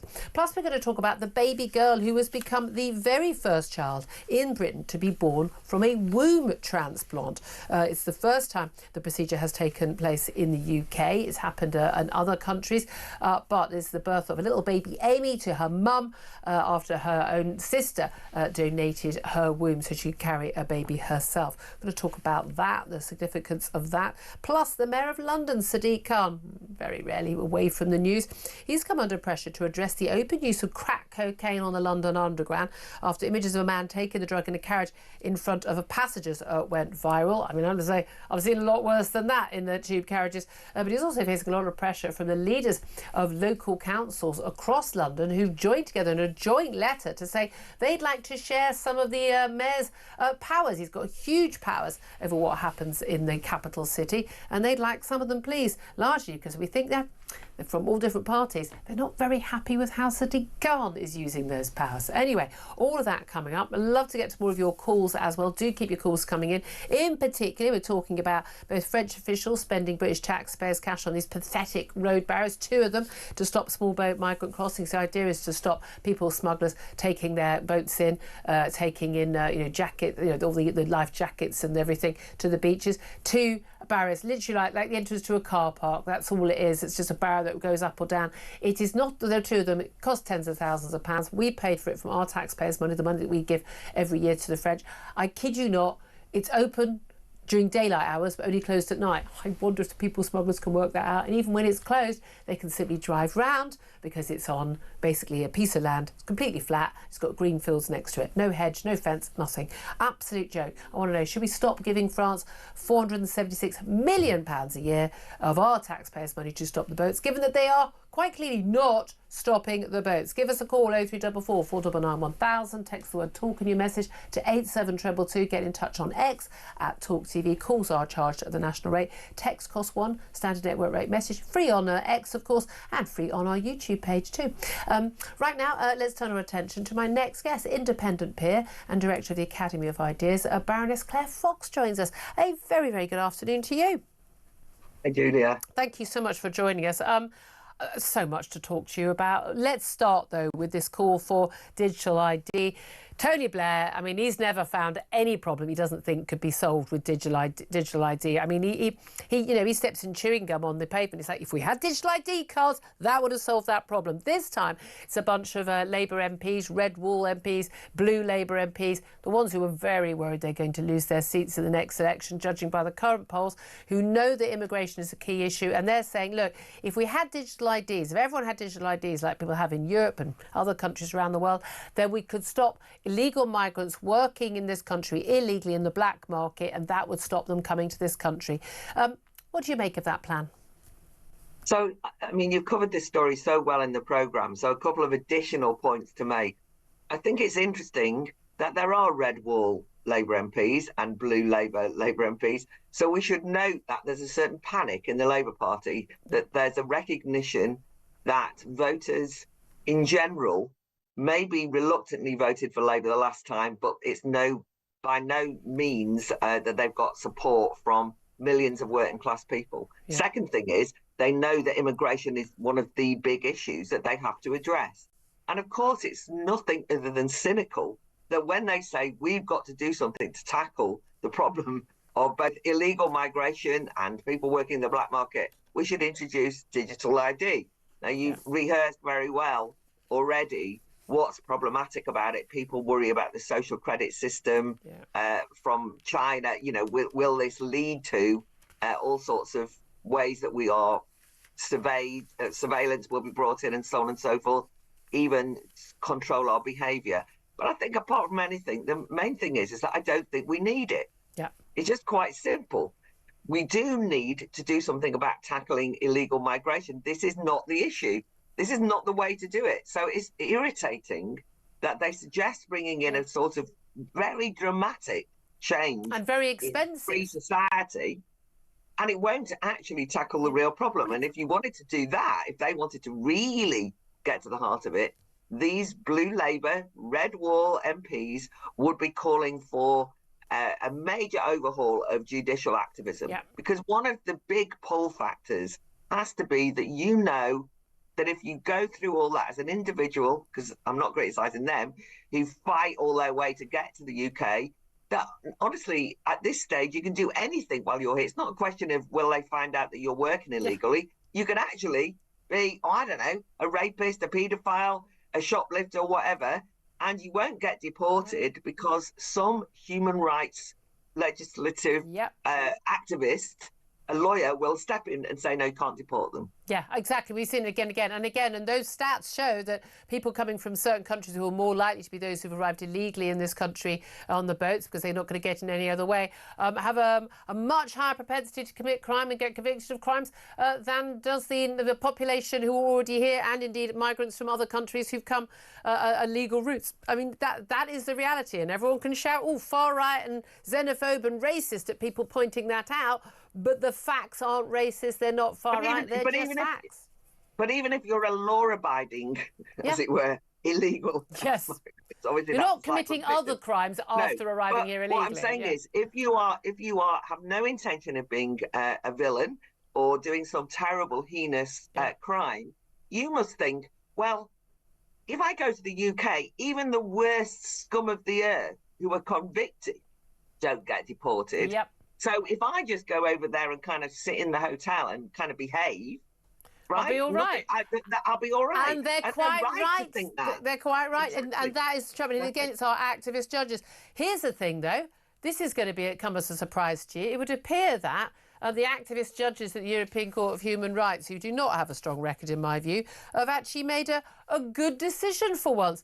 This is a case involving Sir Philip Green. He's, the businessman, and he was basically exposed by the Labour peer Peter Hain when he, in 2018, named Sir Philip Green as the businessman who was at the centre of Me Too allegations. Now, a lot of allegations about sexual harassment of staff, very unpleasant allegations. They were front page of the papers, but there was this gagging order, which basically is a super injunction that prevented him from being named. Now, Lord Hain, as a peer and an MP, would have been entitled to do this, basically used privilege in Parliament of basically being able to name him, wouldn't be able to do it outside Parliament, but to name him in Parliament so that he could be named, and then newspapers and the media could use that privileged protection in reporting that he had been named in Parliament by Lord Hain. Now, Philip Green has gone to court. He has lost his legal battle this morning to use European courts to limit free speech in Parliament. He wanted them to stop parliamentarians being able to do that, but judges in Strasbourg threw out his case, saying a decision in his favour would be incompatible with the autonomy of the UK Parliament. I mean, I don't know about you, I am flabbergasted, but how come so much of the time the European Court of Human Rights doesn't seem to recognise the autonomy of MPs in the British Parliament to make laws that are supported as democratically elected and accountable members of Parliament, but in this for once they're backing our Parliament's autonomy. I know. Well, it's I don't want to overdo it on saying well done to the European Court of Human Rights. But I mean, again, a couple of other things to note here. Of course, I'm a great defender of parliamentary privilege. It's very important, and I get it, so I would defend it. But if anything, I think that what we need to do is to see that free speech shouldn't be confined to parliamentary privilege. I mean, one of the things I'm worried about is that you actually have the right to speak freely in Parliament, allegedly. But the problem is that if you're not in Parliament, if you're a member, if you're one of the people who voted, not for the lords and ladies, of course, because we're unelected, but if you voted for MPs, you don't have such a privilege. Yeah. And, one of your other stories is obviously people who are locked up for saying the wrong thing. So I get very anxious about over-stressing the importance of parliamentary privilege, even though it's important, because actually I would like to see such respect for free speech expanded to the voters. Yeah, and it was really important. There was this whole thing that I remember at the time, we were on air here, I remember talking about it repeatedly, that, you've got these very, very rich, nearly always men, very rich men who basically have been accused of wrongdoing, and they basically get these super injunctions. So it's not even like we're allowed to say that that we can't tell you what the crime is that they're being alleged to have done, or the case. You're not even allowed to report their name, not any link with them. And I've seen some of these documents, and I know some of the names. Some of those names have still not come out. Famous actors and others. And it is an outrage that we can't discuss this openly. That said, I know you and I feel very strongly about people being innocent until proven guilty. We've got some very famous men who've been arrested and some charged with some very serious crimes just in the last week, and people treating them as if they are guilty without waiting for a court case. So it's very important to get a balance between the two. Of course. It's very important that people think how they use that speech that they have that's free. I agree. But just as an aside, I also think that there's increasing use of non-disclosure agreements by employers, all sorts of employers. And this is really problematic. I mean, I've been following cases where, universities, for example, get academics to sign NDAs. And then, for example, if they're a victim of some kind of a trans activist witch hunt, they're not supposed to then talk about what's happened to them in terms of bullying. There's all employment tribunals are now making people sign non-disclosure agreements. Lots of things being done in secret. And I think that whilst it's hugely important that people are innocent until proven guilty, it's also the case that so much is now happening behind closed doors that it creates an atmosphere, I think a conspiratorial atmosphere, where people then start saying, well, why is it that they won't let us know about that? Well, you lead on... You lead on very well to another story I want to raise with you, and that is the post-Southport attack, the huge number of arrests and charges and prison sentences that were handed out to people, some for absolutely horrific crimes and violence and threats, absolutely banged to rights. But again, we'd have the absurd scenario, people being imprisoned simply for posts on Facebook and on X, Twitter, and then a few months later, people being let out of jail early who'd committed actual physical crimes, even sexual assault and rape, being let out of jail so we could keep those people behind bars, which seemed absurd, I think, to most sane people. Talk about the case of Lucy Connolly. She is the 42-year-old mum. She was a childminder. She's got 2 kids. She's also a carer for her sick husband. He's a Tory councillor. She came to prominence and notoriety for a very nasty, vile, and I would say racist message that she put on social media. It was up for only 4 hours before she realised it was, she shouldn't have written it, basically saying, doing mass deportations now, burn all the asylum hotels down with the people in it. I don't care. If that makes me racist, so be it, she said. But it was in the wake of the Southport attack, and it was when, of course, that disinformation was all over the internet, where we were, a rumour went round that it was an asylum seeker who was responsible for that attack on those young girls, leading to 3 deaths and a dozen or more serious injuries of young girls. This woman had a post-traumatic stress disorder from her own child dying a few years earlier.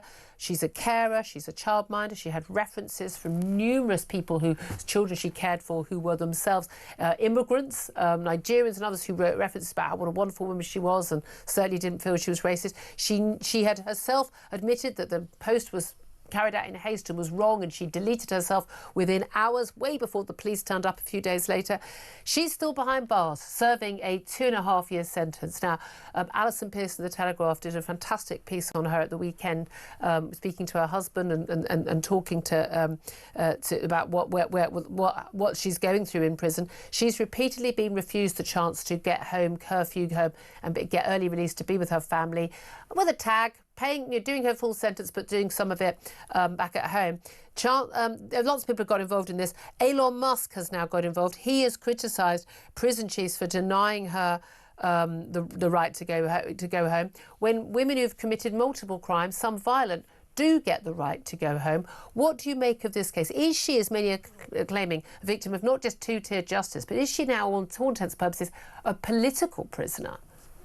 Well, I think that it's absolutely right that we make it very clear that people should not be locked up for speech crimes, and that also, whether she's a racist or not is irrelevant, because I don't think you should be locked up for thought crimes either. But it looks like, as you've explained and has been well documented now by Alison Pearson and more, that Elon Musk is right, that this is a great injustice, her being kept in prison. But context is all, isn't it? I mean, the context is that there is a prison crisis, overcrowding coming out the seams, and the Ministry of Justice has made some quite extraordinary decisions about early release schemes, where people literally, given a week, are just released for some very serious crimes to free up prison places. How ludicrous, then, that we have a situation where somebody who is obviously not a threat to the community is being kept in prison. And I just wanted to read the release on temporary licence scheme. This is what HMP Drake in Staffordshire, where she's being held, where Lucy's being held, said. This is a discretionary scheme. Each case is rigorously scrutinised by the office into the prisoner's conduct and any impact on the victim and the community, and is assessed based on public safety. Now, you just know, without anyone telling you, that if they rigorously scrutinise this particular case, she'd have been out last week, never mind being kept in. Yeah. And so I absolutely resent, and this is where the two-tier thing comes in, that they are letting people out very quickly on an early release scheme, and they are inappropriately holding people in prison punitively, and then using this absolute garbage of an explanation as to why. Yeah. That is what makes people lose faith in the criminal justice system. And when you were saying earlier, very importantly, it's important that we have innocence until proven guilty and so on and so forth. Yep. When you've got these kind of absolutely irrational, unfathomable decisions going on, people lose respect for the conventions of criminal justice and start naming names even when they shouldn't, right? Yeah, absolutely. That's my problem. It is soul destroying, isn't it? Because, and it's really, really important that we do have faith in the law. And we've seen, the two-tier policing. We've post Southport, we've seen two-tier policing. Of people said in terms of freedom of speech, even on social media, even the people who say that words matter, they seem to be remarkably unbothered by people on the left who were tweeting out some outrageous quote disinformation, blatant lies. No, apparently that's not a problem. I don't think our nation, as it is now, such as survives us not having trust, or vast swathes of us not having trust in the police and judicial system. Because I know people who've got cases coming up, some sort of quite well-known people with whom I'm friends who've got cases coming up in the courts, and I think a few years ago I would have said, look, certainly, get a jury, don't we? You'll be fine. And we've seen, certainly in the wake of the Southport case, even people who have had more serious charges, they have been dismissed by the jury within minutes, because they just I'm sorry, we're not convicting someone of this. But I now have no faith in judges that they will make the right decision. And a couple of years ago, I was on a jury. I was so impressed with the system. I was so impressed at how much everyone on the jury cared. Everyone was taking notes. Everyone was, people really, really paid attention in court. I can't talk about what happened in the jury room, but people really cared about what was taking place and getting to the right decision. And I believe we did make the right decision. But now I kind of got no faith in the justice system anymore. And that's terrifying. Yeah, no, the consequences of the two-tier criminal justice system, whether it's in sentencing, whether it's in who is released, what decisions are made about parole, who is deported and so on, is eating away at something very fundamental. And when we talk about a free society and a democracy, something that we've all been, and we actually say, you should sign up to British values if you want to live here and so on. We have to therefore protect those values, right? Free speech is one of them, but so is the justice system. And, people will not like me saying this, but one of the reasons why I had very little sympathy for the likes of Tommy Robinson was because he flaunted, and just completely ignored a situation where he was told he shouldn't say something because of the legal system, right? Yeah. And he just ignored that and kept naming somebody completely unfairly. Yeah. And the reason I'm saying that is because I can't then criticise even that way of behaving irresponsibly if, in fact, the system itself behaves in such a way as it treats people differentially. We have to think that justice is blind, that you will be treated equally under the law, and that they aren't going to use the legal system to make political decisions, which is what it feels like at the moment. And that's what it felt like after the Southport riots, because, let's be honest, the call from politicians led to a situation where the DPP and the Director of Public Prosecutions made it clear that people who were arrested should be made examples of. And we were told, be careful of what you write, be careful of what you tweet, and all the rest of it, with this sort of passive-aggressive threat. And I think that has really caused a huge amount of damage to our belief in British justice. And once that goes, then I'm afraid people will stop believing in a fair police force. And the fact that that the police can turn up and knock on your door if you're in a WhatsApp group and criticise your kids' school's decision making, yep, and that you can be arrested in front of your kids and held in a cell, and then be told that you're to stop making a fuss about it afterwards and to stop going on and complaining about it. That also means that even basic policing is no longer trusted, because we know that. And there never seems to be any punishment for the police officers or indeed their chiefs who tell them to do this for doing that as well. Claire Fox could talk to you forever. I'm sure our audience would love us to. Baroness Fox, Independent Peer Director of the Academy of Ideas, thank you so much for joining us. 12:24 is the time. Tom Slater, there's so much to come back on there, but whatever you want to come back on. No, I think Claire's fundamental point there about the trust, which has just evaporated, not just in the kind of post-Southport period, but before, where people really don't think going into the criminal justice system that they're going to get a fair shake. There's also a kind of sense in which the priorities are all over the place. Like we've had really summed up by that spectacle of clearing out prisons of actual burglars and thieves and violent criminals and so on, to make room for people who said things they shouldn't have on the internet. It's one of those things where you can, as soon as you lose the trust in the justice system, doesn't matter if on the case in particular there might be something that's not fully being explained or what have you, it's really hard to get back, and that just becomes corrosive to the whole sort of. I really worry again. Having a justice system you can trust is such a fundamental part of living in a civilised society. That trust we have with the police, with courts, and the like. Just got some breaking news through from Leicester Crown Court that a 15-year-old boy and a 13-year-old girl, they were a year younger each at the time of the attack last September. They have been convicted of the manslaughter of an 80-year-old man, Bim Coley. He was fatally attacked as he walked his dog in a park in Leicestershire. September last year. He died a day after the attack from a neck injury. He was repeatedly attacked and beaten by the boy as the girl encouraged the violence and filmed it on her phone while laughing. We are in a terrible state of affairs, where you've got young teenagers, a 12 and a 14-year-old at the time, that they would, a bunch of them, they'd see this man and then I'm just going to go and attack this guy, racially abusing him, attacking him, beating him, it ended up being effectively to death. Out of the blue. This is very, very, very scary. Just want to point out the man had been charged originally with murder. He was acquitted of the more serious charge on Tuesday. They can't be named because of their ages. But I have to say, if you just start racially abusing and beating an 80-year-old man, I don't understand why that's not murder. But I wasn't in court. I didn't hear everything there. But just extraordinary. And again, the feral youths that we now have in our society is a really big worry. But the authorities seem to spend a lot more time worrying about someone writing something on social media rather than the crimes that we are all actually genuinely scared of. Because the idea that your elderly parents or you couldn't just walk through a park without some random, absolutely terrifying teenager who's totally lost, got no self-control and is violent, can just attack them or attack you, and you may never get out of that park alive, is mind-blowing. And that wasn't something, when I was growing up, that wasn't something you would even consider would happen. These cases seem far more common than they used to be. Your reaction to that, give us a call. I'd love to hear your thoughts. 0344 499 1000. 12:27 is the time. This is Talk.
maybe if Labour MPs focused more on the situation in their constituencies and indeed the cities that they represent, it might be better for their constituents rather than focusing on issues in Pakistan or indeed the Middle East. I think the situation in Birmingham is absolutely appalling. If you were living in Labour-controlled Birmingham and seeing rubbish pile up, and there's one street which is on one side controlled by Labour, on the other side Bromsgrove controlled by Conservatives, and the difference couldn't be more stark. You've got rubbish under Labour and clean streets under the Conservatives.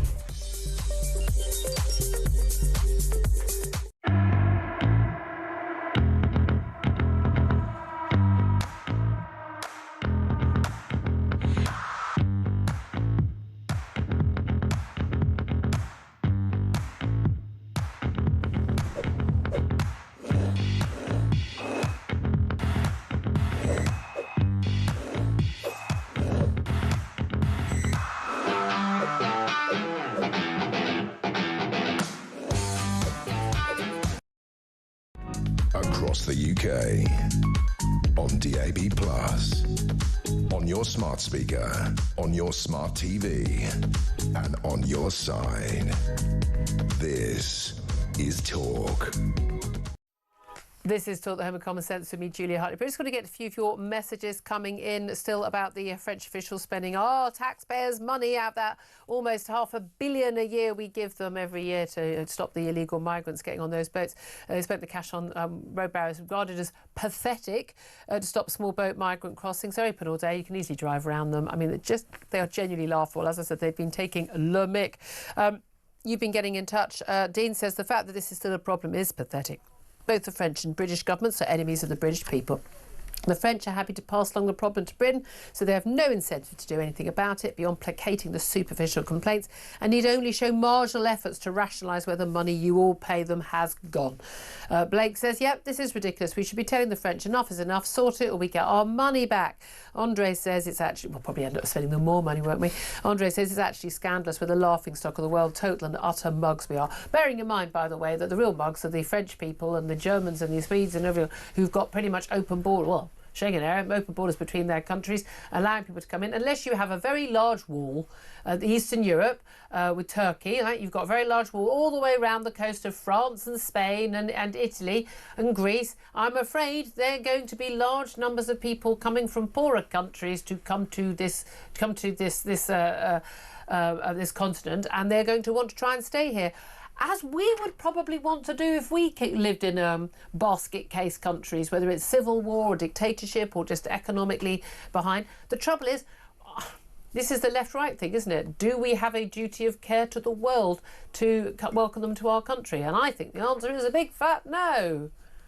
I think it's one of those things, isn't it, where what does helping look like? I mean, this idea that you trading with them, get rid of the tariffs so their countries can trade with us and they can make money and have a job there. No, absolutely. You know, rather than again kind of allowing these smuggling gangs to operate across their borders, which is always problems in the countries in which they operate, you know, in the Middle East or in Africa or wherever. Or Vietnam. Well. I mean, a huge number of people coming from Vietnam. No, absolutely. You know, this is not good for those countries itself. It's also not good for many of those countries when they see a tremendous brain drain, when they spend money that they don't really oftentimes have to kind of train up doctors and nurses and so on, just so they can be kind of creamed off the top and taken by the West. You know, what kind of internationalism is it that actually deprives a lot of these countries of their ability to pick themselves up as well? So a lot of these things aren't even as straightforward sometimes as people on the kind of virtue signalling side of things. Yeah, absolutely. Can I also just let you know what Rachel Reeves has had to say? She's been in Parliament today, and obviously there's a Chancellor first. Well, she was with the Prime Minister yesterday talking in the West Midlands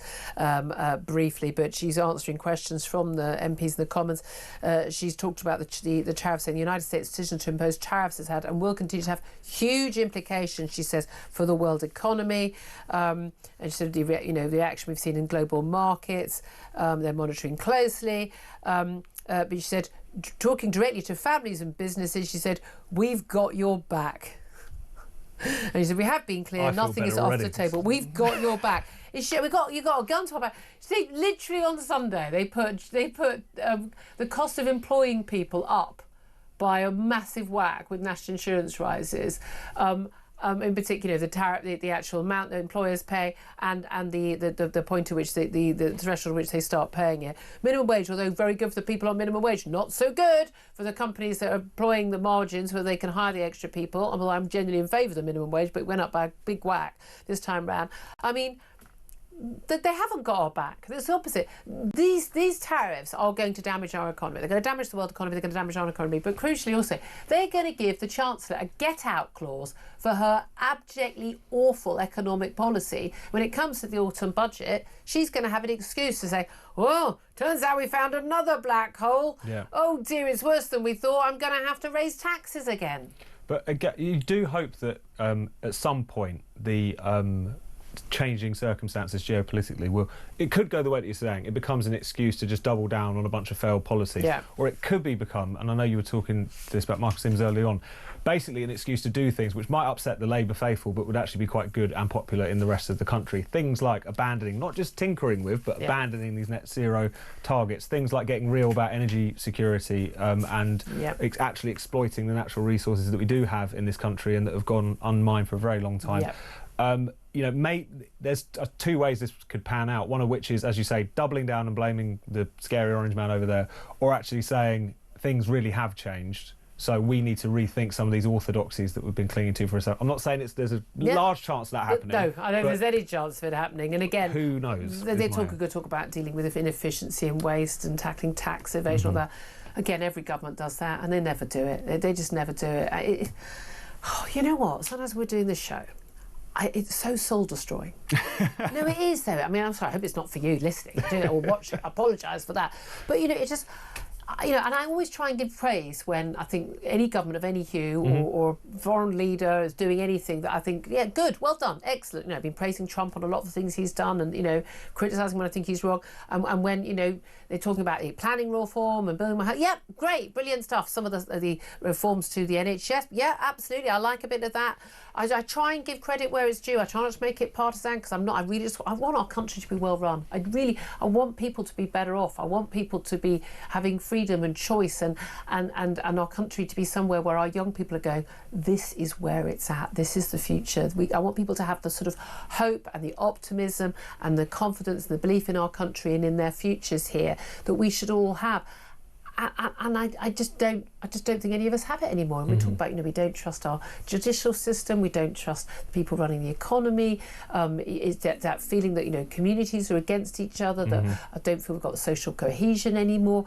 Nothing works, the public sector doesn't work, we've got high taxes but rubbish public service. There's this whole feeling that sort of it's all falling apart. And our politicians, whichever major party, are just sort of standing there going, oh, well, let's just do this little bit of tinkering here or this tinkering there, and they're not actually grasping it. And I'd almost like a Argentinian, Milei type thing.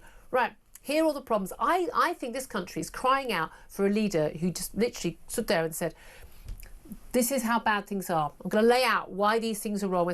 This is what we're going to do. And it's going to involve massively cutting back government, but doing the stuff that matters really well. And that may involve a massive investment in tax money. We're going to have taxes go up to a short period to put that investment in. We're going to sort out education. We're going to sort out healthcare. People are going to put, their shoulders to the grindstone, and we're going to get these waiting lists down. We're going to do this. But it involves like a sort of almost a warlike effort. But the answer always seems to be, digital ID cards or some stupid gate in France or some sort of control, you mentioned earlier, like some more controls on social media or things like that. There never seem to be anyone who wants to get to grips with the actual problems. No, and tinkering around the edges is exactly it, or doubling down on the things that have got us into this mess. I mean, they've had to rein back on it a little bit, but we still have a government which basically has a laser-like focus on growth, but that is really green growth, which is not a thing. This thing that Rachel Reeves and Ed Miliband made up after 3 or 4 glasses of Chablis. It doesn't exist. And yet they're still intent on pursuing it. So I really think that, you can so see the opening for a credible doesn't even have to be a political party, but just an individual within one of the existing parties to say this is what we're going to do. Those days are over. This kind of holiday from history we used to exist upon, this when, you know, we could still kind of muck about pursuing terrible policies because of the fact that generally the times were okay. That's not over going to fly now. Anymore. And it's making people worse off and very angry. Absolutely. And I don't want people worse off or angry. Those are bad things to be happening. 12:39's time. We go overdue for a break. Must get to a break. Up next, we're going to be talking to the former president of the Royal College of Midwives about this miracle baby, the first little baby born here in the UK to a woman with a transplanted womb. This is Talk, the home of common sense.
Across the UK, on DAB+, on your smart speaker, on your smart TV, and on your side.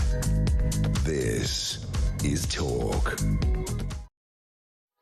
Very good afternoon. Welcome back to the show. 12:41 is the time. Just putting down my cup as she came back up. Lots to talk about in the next 20 minutes or so. If we go to the top of the hour, Ian Collins back in at 1 o'clock. Right now, let's talk about the little miracle. Front page pretty much every newspaper today. The very first baby born in the UK to a woman with a transplanted womb.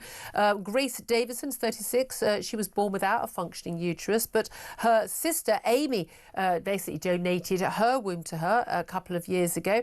It was the UK's only successful womb transplant. It has happened in other countries, and she has amazingly been able to give birth to her own child in February. They named the daughter, she and her husband Angus, Amy, after the sister who donated her womb. It's a wonderful UK first. But what's the significance of this? Let's talk about this with Carolyn Flint, who's the former president of the Royal College of Midwives. She's also author of Sensitive Midwifery. Good afternoon to you, Caroline. Julia. Thank you so much for joining us. So how significant is this? This has happened in other countries. So the technology has been used before, but is this a major operation for the transplantation? And how significant it is that a baby can be born in a womb that doesn't belong to its own natural mother, but is in her body? Well, it's a very complicated, enormous amount of stuff. Oh, Caroline, I'm going to have to stop you. I don't know what's going on with the sound, whether you've got a microphone anywhere we can get you a slightly better sound, but it's quite difficult to hear you.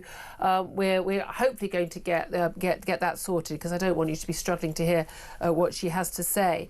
But I mean, the mum said it was quite overwhelming because we'd never really let ourselves imagine what it would be like for her to be here. I have to say, I mean, I had to go through IVF. My daughter was born naturally, but I had to go through IVF, Tom, and lost a number of babies. And I always just want anybody who wants to have a child to be able to have a child. It's such a wonderful thing. But do you think this is a good use of, I mean, NHS resources to this, or is any sort of medical development like this a good thing because it could help people in the future? Oh no, absolutely. I mean, there's always going to be that argument over resources, but anything that pushes in the right direction, which gets to a position where people can, you know, enjoy better fertility across the piece, and that's going to benefit people not just in this country who might be using the NHS, but all these everywhere around the discoveries world. feed in worldwide. I think we've got Caroline Flint back. Caroline, apologies for that. I just wanted to make sure people can hear you. Just in terms of how big an operation this is. Well, it's a very complicated operation because it involves muscles, veins, nerves, lymphatic system, everything. So you need very skilled surgeons. Of course, the operation has been done in other countries, but not very often. We're not talking about hundreds. We're talking about maybe a dozen or less women in the world. No, it's not very widespread. I suppose my question is, I mean, again, I would never wish infertility on anybody who desperately wants a child. I certainly did and went through my battles. But and this sounds like a callous question. I'm delighted they've had their baby, and it's wonderful that her sister donated to her. In other cases, I know it's been someone who's died whose uterus has been transplanted.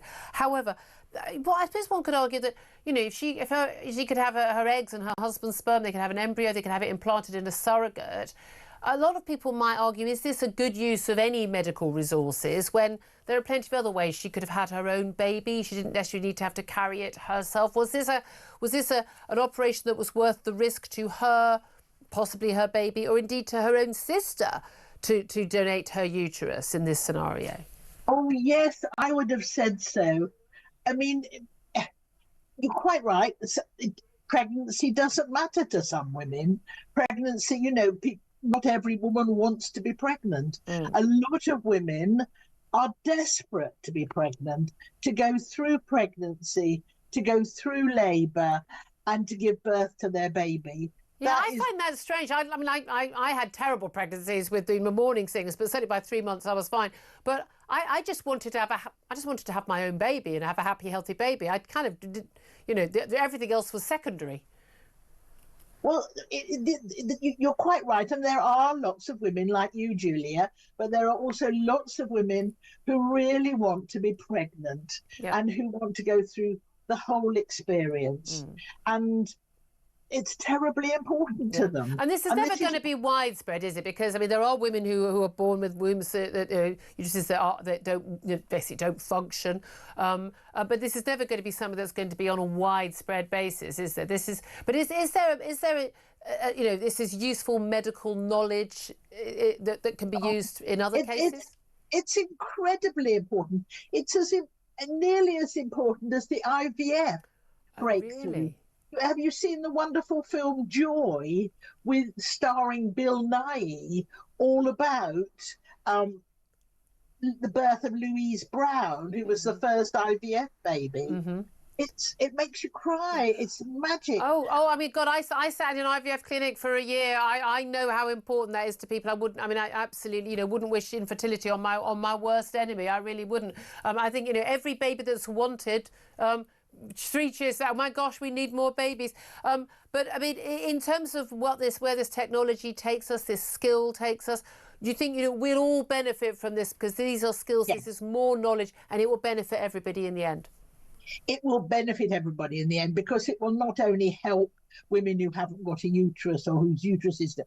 It will do more in fallopian tube surgery, or, you know, they'll learn so much from it, and they'll get much, much better at it, and it'll get much cheaper, and it is magical. And that will help more couples in the end. Okay, you persuaded me. I mean, you persuaded me. Former President of the Royal College of Midwives, Caroline Flint. I'm sorry our time was curtailed because of the problems with the sound, but I'm glad we got you on much better sound there. 12:47 is the time. Tom Slater, your thoughts on this? You know, it is such a difficult area. I mean, it's bad enough. Well, most women can't even get NHS IVF, you know, let alone anything else. No, absolutely. And I'm in favour of more or less anything that actually helps people, you know, have children if they want to, just because by sheer, you know, silly biological lottery circumstances that's not been possible. There's always going to be that argument under our healthcare system where the resources are allocated, but surely in general we can see this as a positive thing. Absolutely. Congratulations. Any baby that's wanted, fabulous. I'm very, very happy for you. 12:48 is the time. Going to take a break. We're going to talk about something completely different. People taking crack cocaine on the tube in London. And why are so many council leaders around the London area calling on Sadiq Khan, the London mayor, to share out some of his powers? Don't they think he's doing a good job? That's up next. This is Talk.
maybe if Labour MPs focused more on the situation in their constituencies and indeed the cities that they represent, it might be better for their constituents rather than focusing on issues in Pakistan or indeed the Middle East. I think the situation in Birmingham is absolutely appalling. If you were living in Labour-controlled Birmingham, you're seeing rubbish pile up. And there's one street which is on one side controlled by Labour, on the other side Bromsgrove controlled by Conservatives, and the difference couldn't be more stark. You've got rubbish under Labour and clean streets under the Conservatives.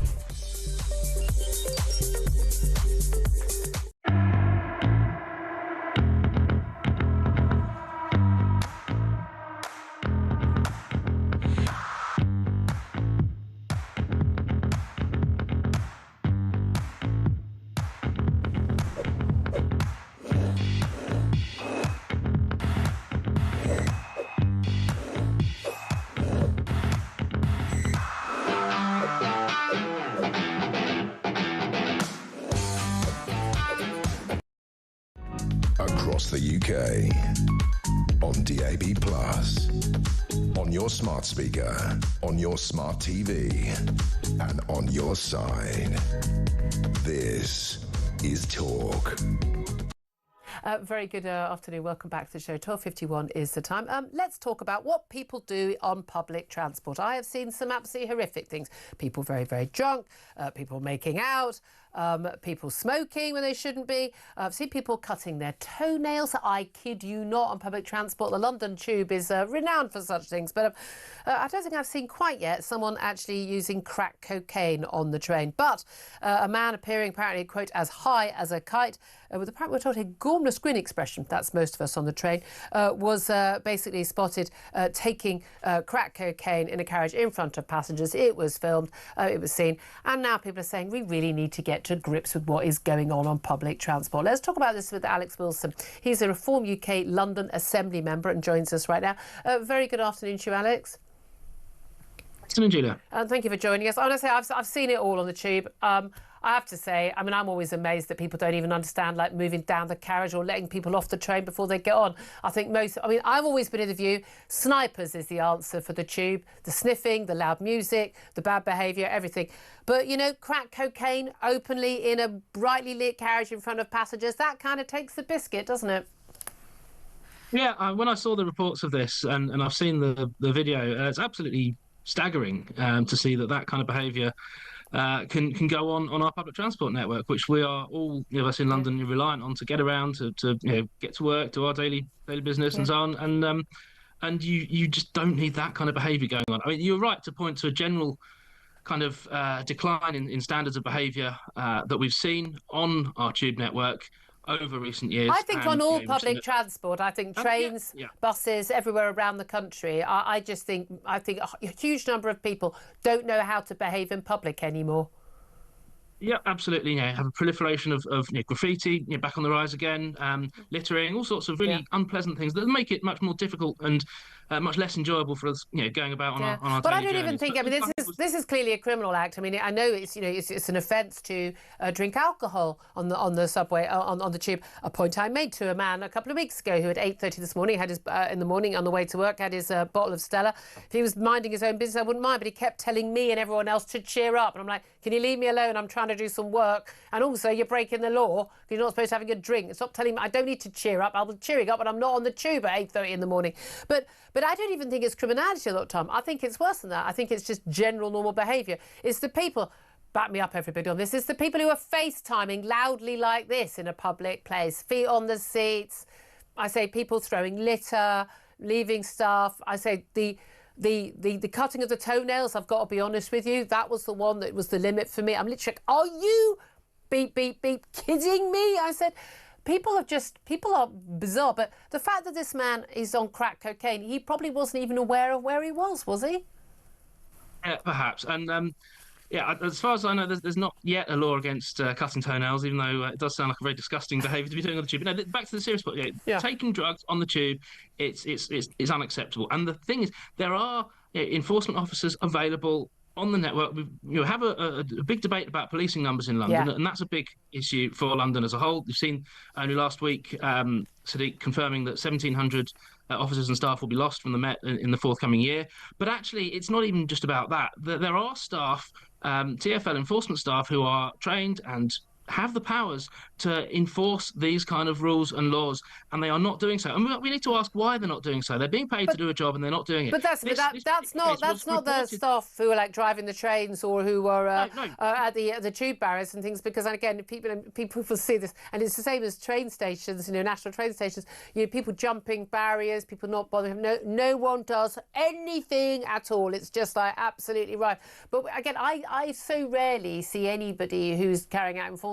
And nearly always, especially if they're in a uniform, well, brilliant. The people who are breaking the law don't do it when the guys in the uniform are around, so they don't catch anybody because people go, uh-oh, I've got to behave. But the moment they're gone, they're misbehaving again. I mean, that's the trouble. They are still doing it in front of the people with uniform. You see that on everybody's daily commute, you'll see a large number of people fare dodging and barging straight through the barriers. Now, there are staff available and trained and paid to stop them. They're called Transport Support and Enforcement Operations Officers. I submitted a written question to the Mayor recently asking basically what powers do they have. He replied saying they have the power to enforce TfL bylaws, and they even have the power to use reasonable force to remove people from the network if they are causing these problems.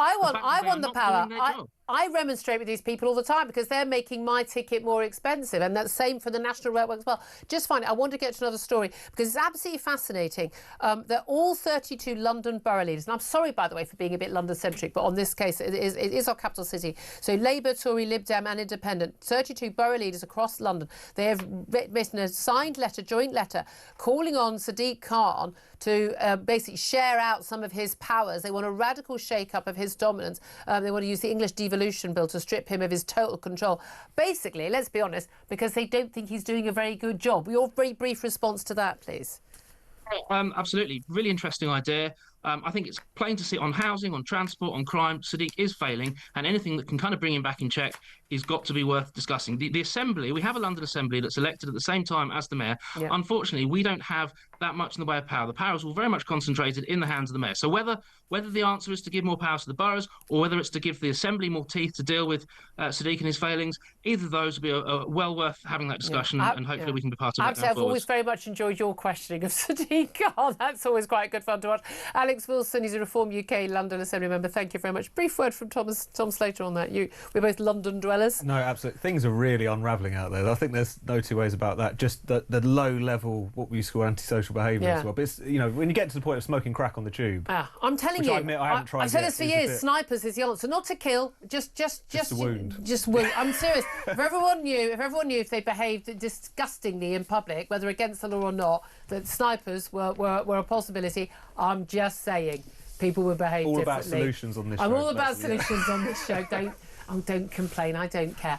Tom says, thank you very much. Ian Collins is here. Bet you like snipers on public transport. I wonder what you were going to say. Have you ever clipped your toenails in a public place? Oh, man, no. I mean, seriously. It's not even something you do in front of your other half. Yeah, but would you do makeup on a train? I will touch up lippy. Yeah. Bit of powder. No, but it's when girls do the full... No, it's the nail varnish. No, but it's when... Yeah, nail varnish, yeah. You might as well just whip out the white when they do spirit. the full-on everything, they're doing everything from scratch. You're like, oh, my God, do you... Get up 5 minutes earlier. Why don't you bring a bowl and have a shower as well? I know, exactly. Do the armpits, shave them. Do the whole thing, yeah. Do your bits and pieces. No, but it's just bizarre.